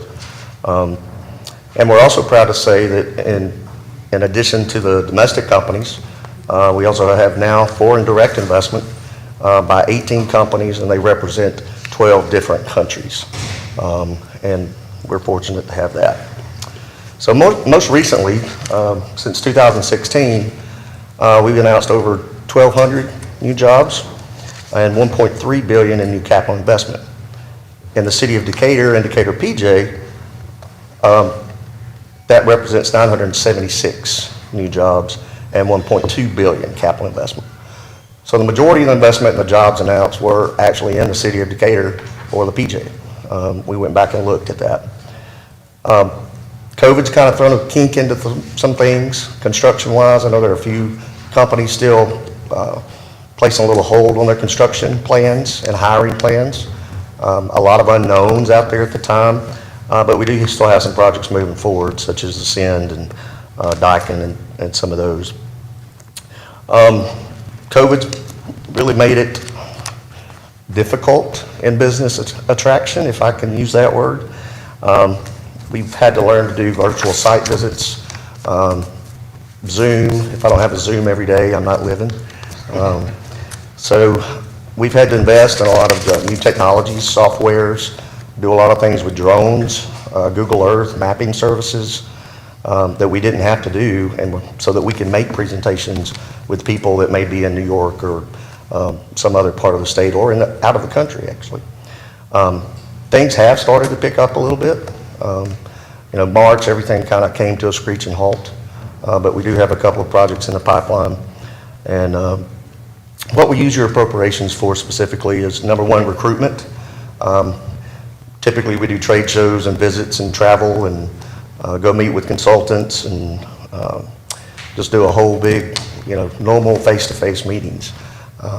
Having to shift more of that online, social media driven, actual, you know, just phone calls, Zoom meetings with consultants. We set those up. We do site development. We do engineering studies when they're required. We do soil borings, layouts, product development. We have started really working closely with our partners in Limestone County for the land that's in the city of Decatur on north of the river to see if we can get some acceptable companies to move in that corridor, something that complements y'all's plans over there. And because we certainly want to put something over there that's going to be adverse to some of the other plans that we've seen for zoning and things of that nature. Looking to diversify our economy, working on possibly, you know, finding places and spaces for people to engage and assist more technical companies. I don't know what the office need for office is going to look like after COVID, so we're kind of trying to be out of the box of if somebody doesn't need an office or needs a place to go, you know, outside of their home where the kids aren't, where could they go? And we could help foster that. Or if people get rid of their offices and everybody's working from home, but they need to have a conference room or something like that, is there a space that we could, you know, have available that meets those needs? So we're kind of working through that and coming up with a plan, and you'll be hearing more about that in the upcoming months. Our existing industry program, Penny Townsend takes care of that for us, was really active with our existing industries when COVID started hitting as to, you know, what are the best practices that everybody's doing within the plants to keep their employees safe, how can they get testing for their employees. We facilitated a lot of meetings with the governor's office about what was going to be considered an essential business, and a lot of ours are. So we have had a lot of calls about that. And then our workforce is always an issue. Of course, we had low unemployment in the beginning. It went up. It's starting to come back down now as people are hiring. So we always work on that with our schools, our chambers. We actually work with pardons and parole to help try to fill that pipeline and free some of the people up in the workforce. And one thing that we're excited that we hope to get to do this year is that Teachers on Tour event. About 900 teachers from K through 12 from all the school systems in Morgan County. We actually give them presentations about careers that are available in here, what the students can make, what the educational attainments need to be for that, so they can start looking at their students even early on to see kind of what track they're going to be on and can help assist them. And then we also do a plant tour to end the day up. And it's actually a really eye-opener for some of the teachers, and they enjoy it. We keep up with the quarterly cost of living surveys. Cindy Vincent in our office goes out every quarter and goes to stores or calls stores and asks what certain items cost, so that we're able to report that and see how we rank from other areas in the nation. We keep up with labor and data statistics. We also do an annual local wage survey for our industries for free. We partner with Limestone, Madison, Coleman. We used to partner with Coleman, and they may have gone a different direction this year, and then Lawrence County. If an industry participates, they get that for free. And our organizations kind of split the cost of that. We also keep up the available sites and building databases for TVA, Tennessee Valley Authority, and the Economic Development Partnership. It's what the state uses on what's available. And we also host the co-op students that work at the various plants throughout the year. We would like to have social meet and greets where they all meet each other. We introduce them to things that they can do in Morgan County, give them a list of restaurants, activities, recreational opportunities. While they're here during this time, maybe they'll think of this area to move back to once they graduate. And that's been successful. As I said, your current appropriation represents about 11% of our total annual budget at the $64,900. So 2020 was actually we were named in January 2020 as a leading metro location by area development as an economic growth titan. And that at the time was when everything was still going strong. But it was the level of our manufacturing activity, the quality of our employers here, and our location with what was going on in all of North Alabama. So we did rank 4th in the state last year in 2019 for new and expanded capital investment by county with over $517 million announced. So the city's been a long-term supporter of us. We appreciate the partnership since the beginning, and I appreciate the opportunity to work with you and the council, and we welcome any questions you might have. What do you think that number will be in 2020, given that it's, what it is? As of right now, we've only had the Alabama Farmers Co-op project announced, and that was about an $8 million project. We had some other projects in the pipeline, and they just pulled the brakes. And it always slows down during a presidential election. Go figure. I know, it just, company, and then you throw COVID in on top of that. You've got companies that, they're like, yeah, I think we want to get back. I don't know, this trend is not going. We don't know what we're going to do or how long this COVID's going to last. And we don't want to make investments in a facility that we're not going to operate and be successful. I've heard of facilities that are in other states that, they completed the expansion or the new project and they never opened.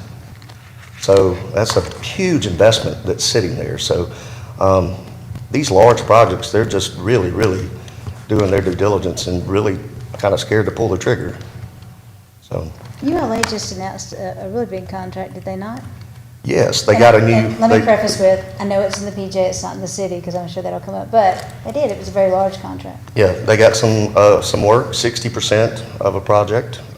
They just announced that on Friday, I think. On going to the space station. Space station. And Mhm. it was a large figure with that, do you remember? It was in the billions, wasn't it? It was, off the top of my head, I would hate to say, but yes, it was billions.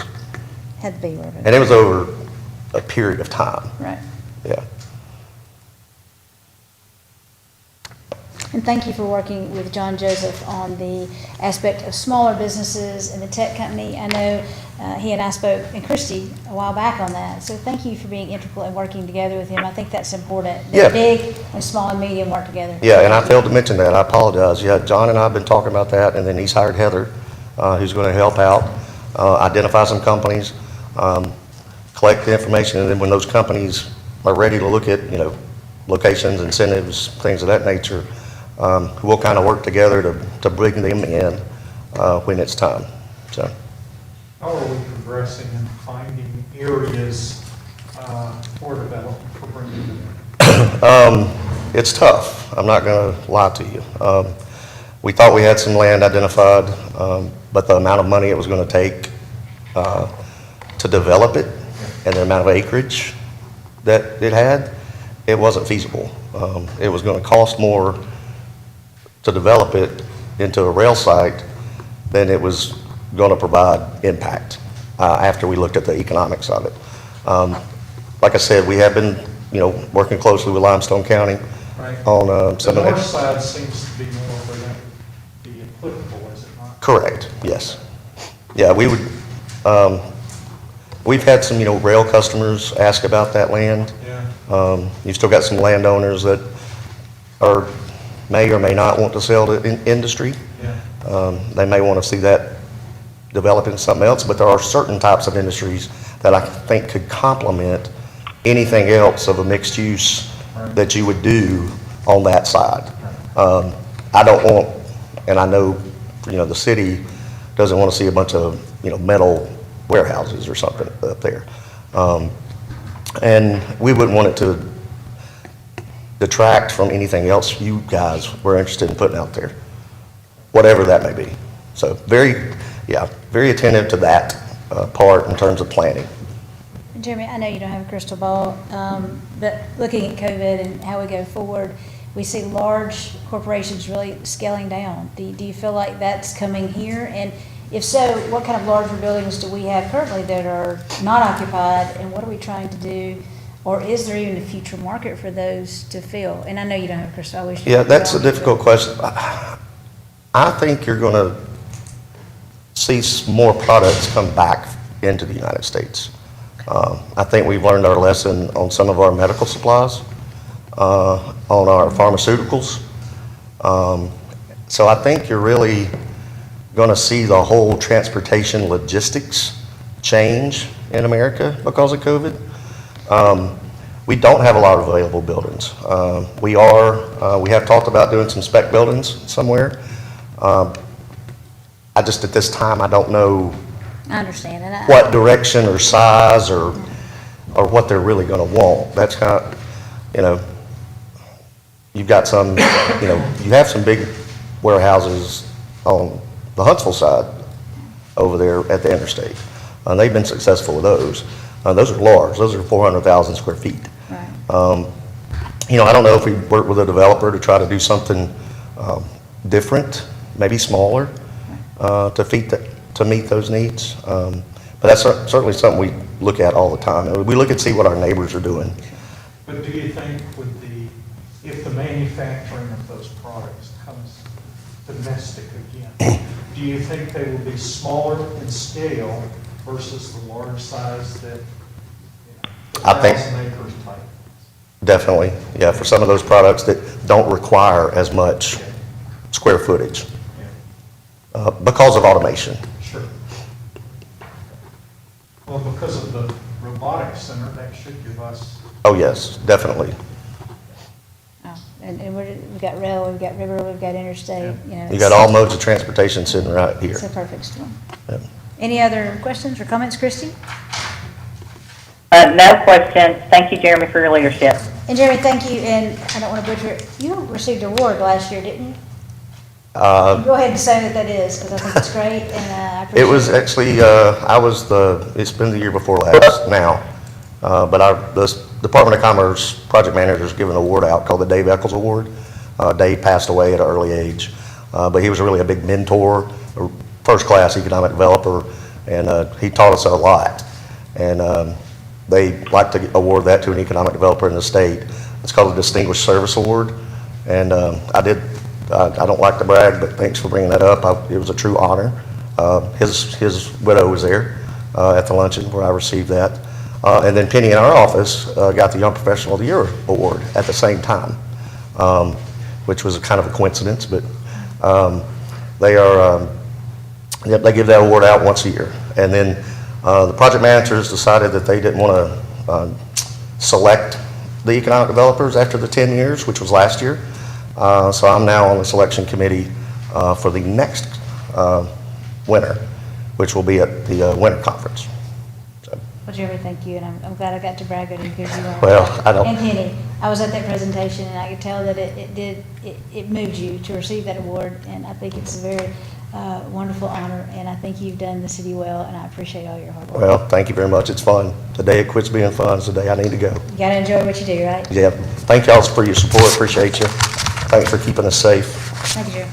Yeah. Bye, Christy. Hi, Jeremy. All right, Morgan County Rescue Squad, right on time. If you'll just say your name and what organization you're with and what amount you're looking for the press, which is Bain. Yes, ma'am. Danny Kelso, I'm with the Morgan County Rescue Squad. I'm the chief of the department. This year, obviously with COVID-19, a lot of people have stayed local and did a lot of boating here, home instead of going out of town or whatever. So we've seen the increase here in the city limits of Decatur of stranded boats and emergency calls. This year, so far, I believe we're up to 4 water fatalities in the city limits of Decatur. Again, we're just asking for level funding as always. We're good stewards of the city's money. We last year appropriated the city's money to buying an engine that cost $30,000, and that helped pay towards that, the budget that y'all gave us to replace a new engine. And that's something that we're obviously looking for this year with our budget. We've got some capital improvement in our boats. I will say that we work great. I can't thank the city of Decatur Police Department and the fire department. We work hand in hand with fire department. Our boats are just like it's the city of Decatur boats. If they choose to get on there and train by themselves, we open that avenue for them to do training.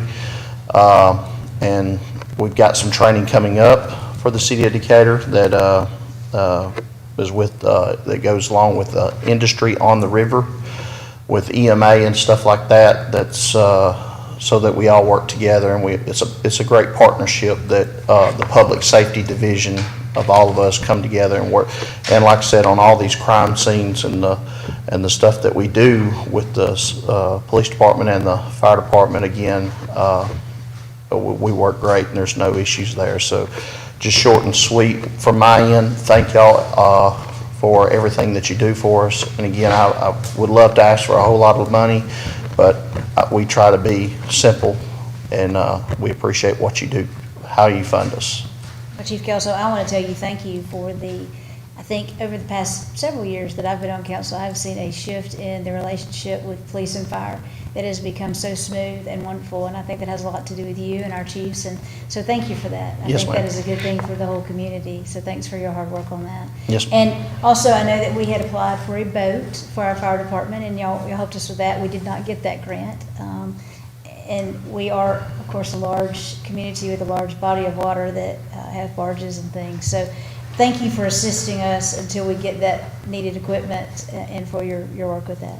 Yes, ma'am. Like I said, anytime the guys, Chief Putman, and now all the fire department guys, they communicate with us well. If they, like I said, if there's a training that they would like to do on the boat, their guys at the station, all they do is, they treat it like it's their boat. So, and they've never done anything wrong or tore up anything. So, we're good with that. And again, if our guys are available, they're always great to say, hey, if some of your guys want to come along and learn and train and do this. So when those times come that we do have to respond in an emergency way, that it always turns out to be a good call, as we would say, in the most professional way that we can. Again, if you look at our Facebook page, we try to promote the positive side, and we always try to do a press release if there's activity going on the river here in the city of Decatur. So y'all do have a lot of waterway here, and again, we try to support industry, EMA, and obviously the city of Decatur. Any idea how many calls you had last year? I do not have that on top of my head. I should have brought a piece of paper with that, but it was roughly around 200 calls, and we're about there now, close to 200. And I think last year we only had 3 or 4 fatalities, and again, we're at that average as well so far this year. Yeah, you still working through your rehab from all those injuries? Yeah, I'm still getting better every day. It's a good day. So it's like a couple of years ago now, isn't it? Yes, sir. 2018. At least you're looking a little bit mobile now. Oh yeah, getting better every day. You mentioned about drowning and other fatalities. Are you also seeing a difference in the reported bodies floating in the river? So, crime, I guess, yeah, there's the crime that's been brought in that are not what I would call recreational drownings. It was probably a crime scene. So yes, sir, there has been a rise in that area, where last year were recreational fishing and either swimming or boating accident that caused a fatality. This year, it seems to be more, I would rule into the criminal homicide area of what's going on that's been happening on the river. But again, your police department's doing a great job. Again, we go out there and assist them in anything that they ask of us. We definitely support them and get through. And also, we work with the Chamber of Commerce with the boating, the bass tournaments that come around. There's a lot of tournaments that they pull in, and they're very good about communicating with me and letting me know, hey, we got 200 or 300 boats on this FLW tournament or whatever tournament that may be coming up. The big cat tournament, obviously this year it was white capping, and the tournament director allowed them to go out 4:30 in the morning, and we had 5 boats sunk and people trying to get out of the water, and we were able to get there quickly, and we went the extra mile because all these people were from out of state, from all around the United States, to help them get their boats back to inside Ingalls.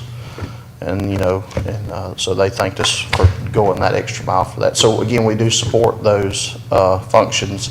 This year, obviously, pretty much all functions that what I call PR events on the river, the dragon boats, the wet dogs and stuff like that. Fireworks at Point Mallard, obviously those were canceled, so that's we didn't have those calls, and if we would have had those calls, obviously it would have been up higher than just like I said, the normal stranded, broke down boats that we bring in back to the harbor here at Ingalls, because most folks use Ingalls Harbor and on our calls, so they're on the Decatur Morgan County side. At least there's very few calls that we have to go over towards the Riverwalk Marina, which is across the bridge. The visual appreciation we give for seeing you guys out there is one thing, but being with you guys out there and seeing it up close is a whole different experience. Thank you. Thank you. Y'all have been faithful in all our events to back us up, and we appreciate it. Yes, ma'am, and we'll continue to do that. As long as we're here, we're always going to support. It's a partnership, so we appreciate everything that y'all do for us. Thank you, Chief. Christy, do you have anything? No questions, but thank you, Chief Kelso, for all you guys do. Yes, ma'am, thank you. Thanks, sir.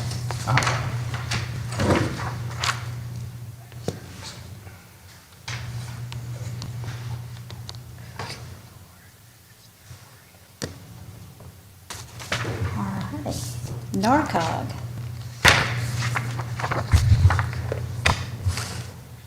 How are you today? I'm all right. How are Robbie you? didn't bless us with his presence today. No. If you will announce your name and the organization you're with and what amount you're asking for the media, Mr. Lane needs that. I'll be glad to. Thank you. My name is Falguni Patel. I'm a transportation director at NARCOG. I oversee the transit system at NARCOG, NARCOG Transit, and I'm here to present our part and the appropriation that we requested. We're just still, going with our every time ask, which is 150K. And I have a few handouts. Are you guys still doing handouts? Okay. I wasn't sure Yes, ma'am. Thank with you. everything going on, but kind of gives you an idea about what all we do every year. And I can.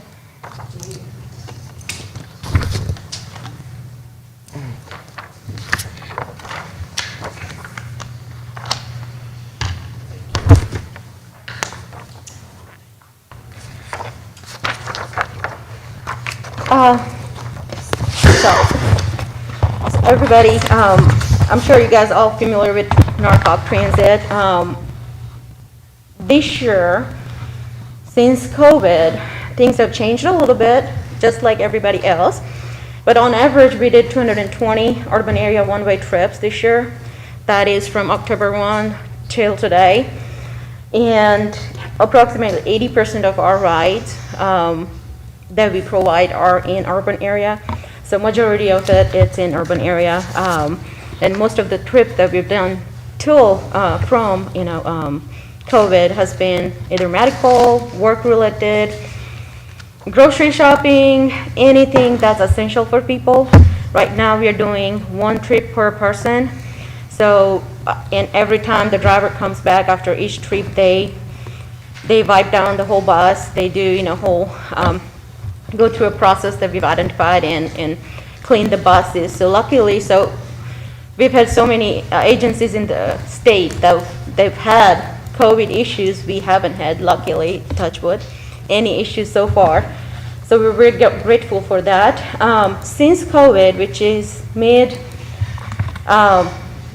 mid-March, we've had total of 747 trips, 8,747 trips altogether, which is about roughly 30 to 35% of what we normally do.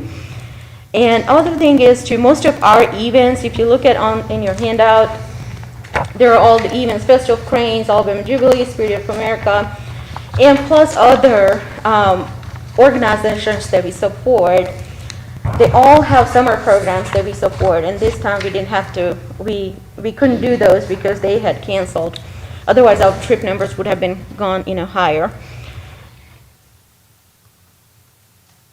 We were the only agency in the state that didn't close down during the COVID. We're still doing reduced service, but we are never fully closed down. We always did, because some of our riders, they depend on us to go to their doctor's appointment or other areas, dialysis and stuff like that, and we didn't really want to close it if we could help them. So we never did that. And every $1 the city appropriates us, we bring in $1.24 in federal funds. So it really helps us provide the services in the region. And so your appropriation of $150,000 will be matched with $186,000 in federal funds, which will be roughly $336,000, and which is about 33% of our budget. So we really appreciate your support, continued support throughout this year too. Moving forward, this year we purchased 4 buses. They were purchased through our money, and they are way past their useful life of service. And most of our buses are like that because they were purchased through our money in 2010. So we would like to purchase 4 new buses and look into doing some circular routes in Decatur area. So that's pretty much what I had. If you had any questions, I can answer them. What's the average cost of a new bus? You're looking at 4. How much is one?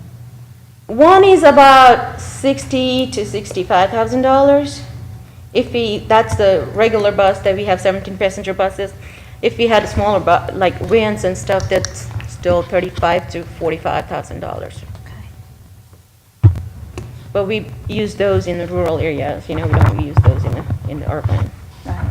And I think it's good for everyone, for the record. You get federal funding, of course. Mhm. You get state funding.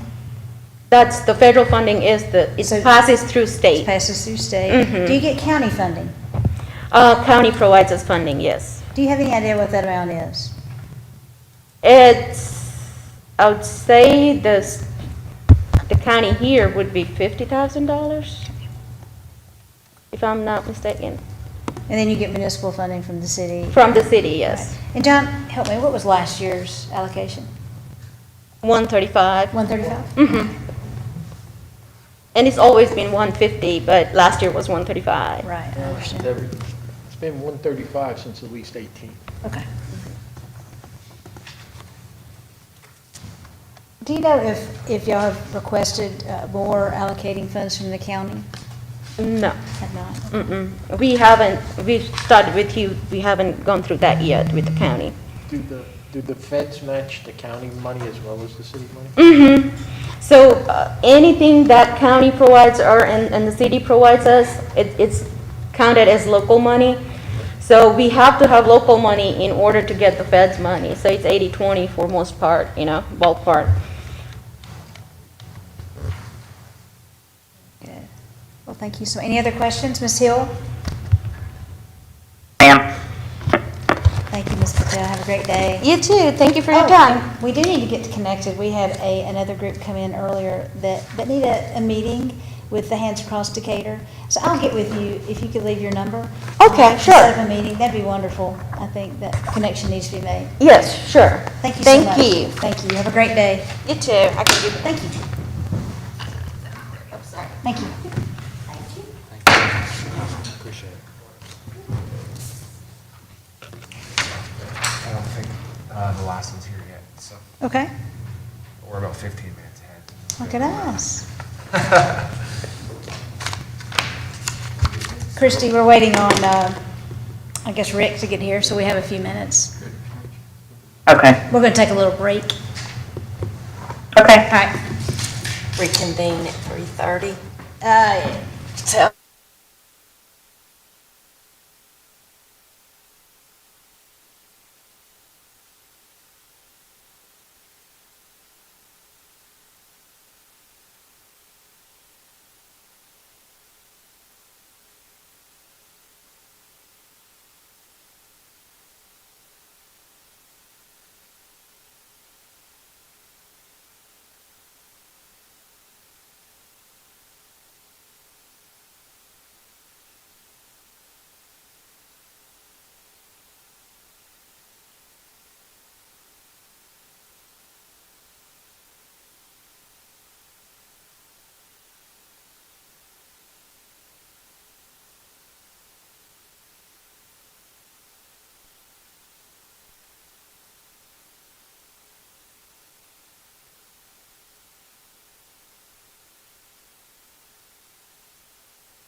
Oh, Taylor, I'm sorry, Christie hung up on you. She's been here for a couple hours. She's hung up on me a lot. No, I'm here.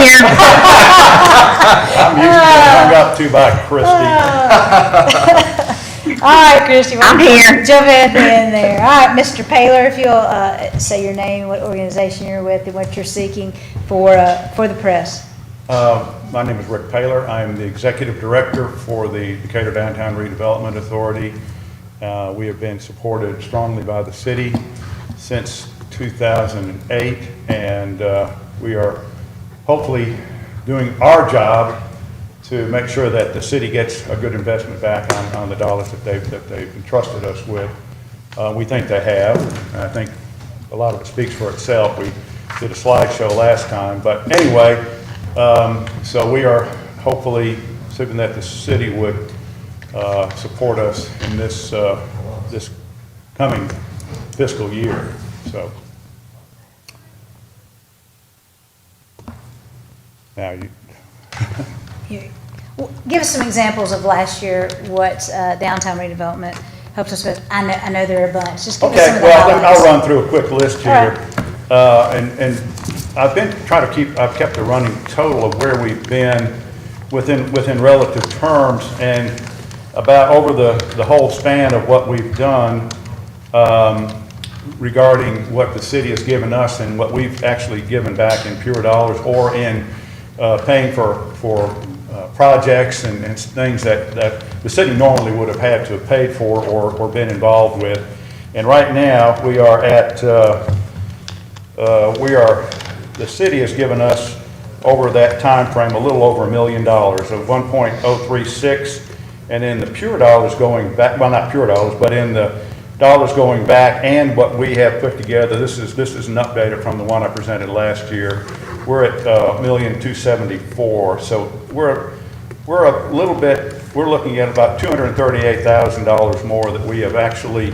This is direct expenditures. It's not a multiplier or anything like that. It's just a pure individual line item expense on something. It could be lights for Walden Oaks Park or things like that as we go through it. But those are the dollars. So we feel that at least on that surface of it, that the city has certainly gotten their money's worth on what they've given us. And that has nothing to do with any kind of return on investment. And as you know, where that is done, anything that's pushed out, when you see the investment of a Cook Museum coming in at $32 million, and you see the Alabama Center for the Arts at $23 million, you know that when you start to look at the capital investment that's come down into town, in the downtown, since effectively what we consider our effective date would have been probably 2010, the beginning of those times. So it's a fairly short time frame that we've seen an incredible amount of investment, and we're continuing to see it. As you know, downtown, the tower building has been closed on with the intent of residential going into there. We got a call, and we're having a meeting with a development group out of Hattiesburg, Mississippi. They said they like second-tier cities that they want to develop in. They do boutique hotels, they do townhomes, they do apartments, and they found that downtown Decatur is something that they have a strong interest in. They'd like to do something in 2021. We've met with them. We're going to show them some potential properties that they can do with the intent of building the 30 to 45 unit apartments, in which I think is very doable in the downtown. Everybody we've talked to in the past looks to do 100 plus, which is great, but that's a little harder to get done. And of course, the logistics of finding that particular property is a little bit harder when you get to the larger projects. But anyway, long and short of all that is that they've said, we've looked at your website, and it really has brought us. So this was a cold call coming in from a developer a big developer, a well-known developer out of Hattiesburg. So we're on the map for that, and I think that's done. And I'll say basically what we have done over the years and with the redevelopment authority is to set the table. We'll do the basics. We'll try to get things in. We'll keep it focused. We'll keep the projects focused. Where do we get investment? What makes the most sense to do it? And at the end of the day, we get to a point where we hope critical mass is when they start coming to us, and that's really kind of what we're seeing right now, is that particular part. And of course, I'm biased. I want to see it in the downtown, but the overall city will certainly benefit from it. Particular in the last year, these are dollars that we spent for projects in the downtown or for the city relates it. You know, we've got a little landscaping at that little island right by the bridge, and of course, that's, we've spent about $1,800 on a design plan, but we were able to get a matching or a reimbursement grant from the RC&D Council that will let us cover the cost of that, and when we get the property cleared for the express oil, that will let us do the sodding, landscaping, lighting, irrigation for that particular project. So we're pretty excited about that. We've got a total for both of those of about $65,000. So hopefully, you know, come next fiscal, we can say that we've added that to the city's aspect. The lighting, we lit Walden Oaks Park last year, or this past year, earlier this year actually, and that was a little over $6,000. We partnered with the Travelers Garden Club, and they certainly came up and did a portion of that money for us. The Sixth, as you well know, we've got the 6th Avenue design plan that's being done with Volker. The cost of the grant to get that was $100,000, but it cost us $20,000. So the city did $5,000, the chamber did $5,000, and the redevelopment authority put in $10,000. So I think, you know, that's obviously a direct benefit that you can hang your hat on those particular parts. We did, and I know some of you were involved in this meeting, but we did an economic impact study on the possibility of developing the county parking lot into something different, like a mixed-use residential setup with, obviously with parking decks that would compensate and expand what's there. So we spent a little over $2,300 on the economic impact study there, and it gave us some good, strong argument, or at least a basis that we can say a disinterested third party looked at it and said, you know, here's the viability of this. So, and we also have developers that have come back saying we want to revisit. Everything kind of got stopped with the COVID, as everybody knows, and I don't want to beat that dead horse, but you know, we're all affected. So we're cranking back up and hitting it hard at this particular point in time. So, and then we had one last one that we've wanted to do, and that is how do we deal with the farmers market in that area? And we looked at a concept of potentially making that whole district down there, including the old Culver Cleaners building, that property, the market itself underneath the bridge, and even eventually in the future the Daily building. Sorry. I know this is your home, but you know, eventually that's going to go away.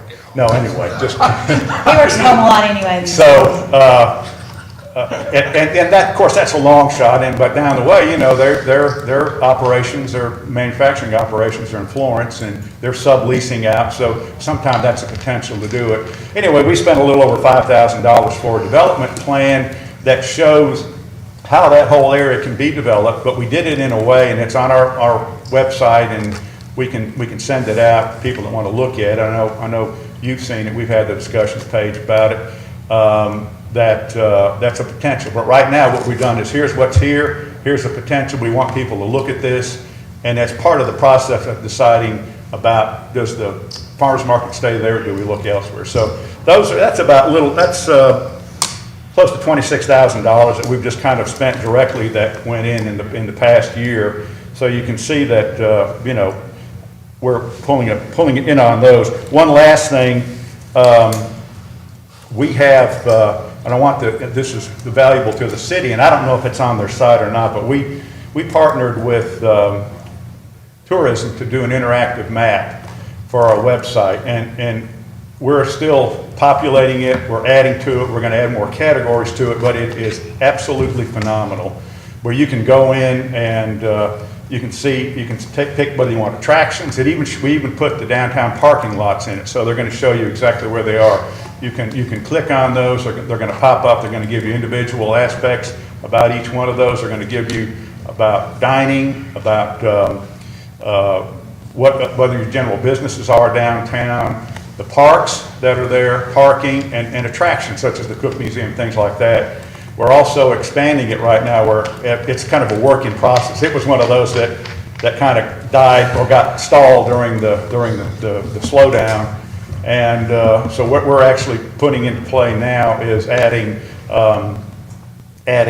services. We do personal services. It could be it could be a spa, it could be a salon, whatever, and business services, which would be, say, accounting firm, legal firm, whatever. So we're trying to get every single thing that we can in the downtown on this map interactive. It moves around. It's incredible, and I encourage everybody to take a look at it and just understand that it's being expanded even as we speak. And I don't know, but it certainly needs to be on the city's website if it's not there. But again, give us another month or so, and we'll see it being expanded even further. So that's. Any questions? Rick, the effect of COVID on downtown merchants? Well, obviously everybody's affected. I mean that's a given. What we wound up doing was we were able to get aspects of what's available for COVID. We tried to be proactive with all of the merchants down there. But still, and then some of them, they worked through it. Some of them, I think, actually, depending on what they had, might have actually increased business. But, at the end of the day, said it certainly was a negative impact on everybody. They try to make do with what they can, so, that's about where it is. But I went down, when was it, Saturday, I went down to pick up dinner on Bank Street, and both the restaurants were rocking, so, well, that's a good thing and a bad thing, I guess, because there's too many people in one spot, but anyway, so, thank you.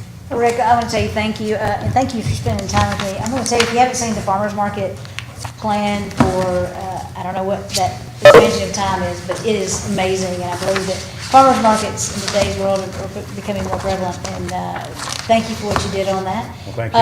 And also one thing, I know we always focus on the downtown area. You and I were speaking the other day, and it's actually 3 miles out from downtown, isn't it? From the downtown. What we can do, for instance, that's what the state law says for that. So if for instance, there was a development that would need a bond issue that could be facilitated under the redevelopment authority, it could go within, legally the state said we could go within that perimeters. Now we've done one major, we did a $12 million bond issue for the Cook Museum, so we do have that into play. Oh, and again, I will thank the city for Caroline Swope to put her into play. We work hand in hand, we consider her part of our organization. Her focus is really, but will certainly be a massive impact in the downtown. Well, I was going to mention her on the tower project. She, in fact, has gotten over $1 million worth of federal funding, I think $1 million of state funding. I knew she got the state. We were waiting on the federal. I hadn't. So she's been so valuable. Thank you for working with Great. me. Thank you. No, Christy, anything? Well, and I'll just comment. I mean, I've, obviously been in the city for a while, and, grateful that we have our chains and the big box stores, but downtown's very unique. That's where a lot of our mom and pops are, not most, but a lot of them are. And so there's opportunities to do things in the downtown that maybe we couldn't do on, Highway 31 or the Beltline. But I'm grateful that those before us saw to invest in it, because I know as people are moving in, you talk to John Joseph with the best and brightest, and they're looking for that, what makes our city unique. And I think we always go back to our core, which is our downtown. And so I'm just grateful that, the work Rick and his team's doing, how they work with the chamber and others, because, I know it's not all about downtown. Sure but it is. I think downtown is a big piece of it. What'd you say? He said, sure it is. Now, on that same note, Christy, Yeah. and I will say this to the council, you're going to be sorely missed from our organization, because as long as we've been doing this, we've never had as an organization, our liaison literally was almost like a staff member. That's how heavily and closely involved that Christy was with us.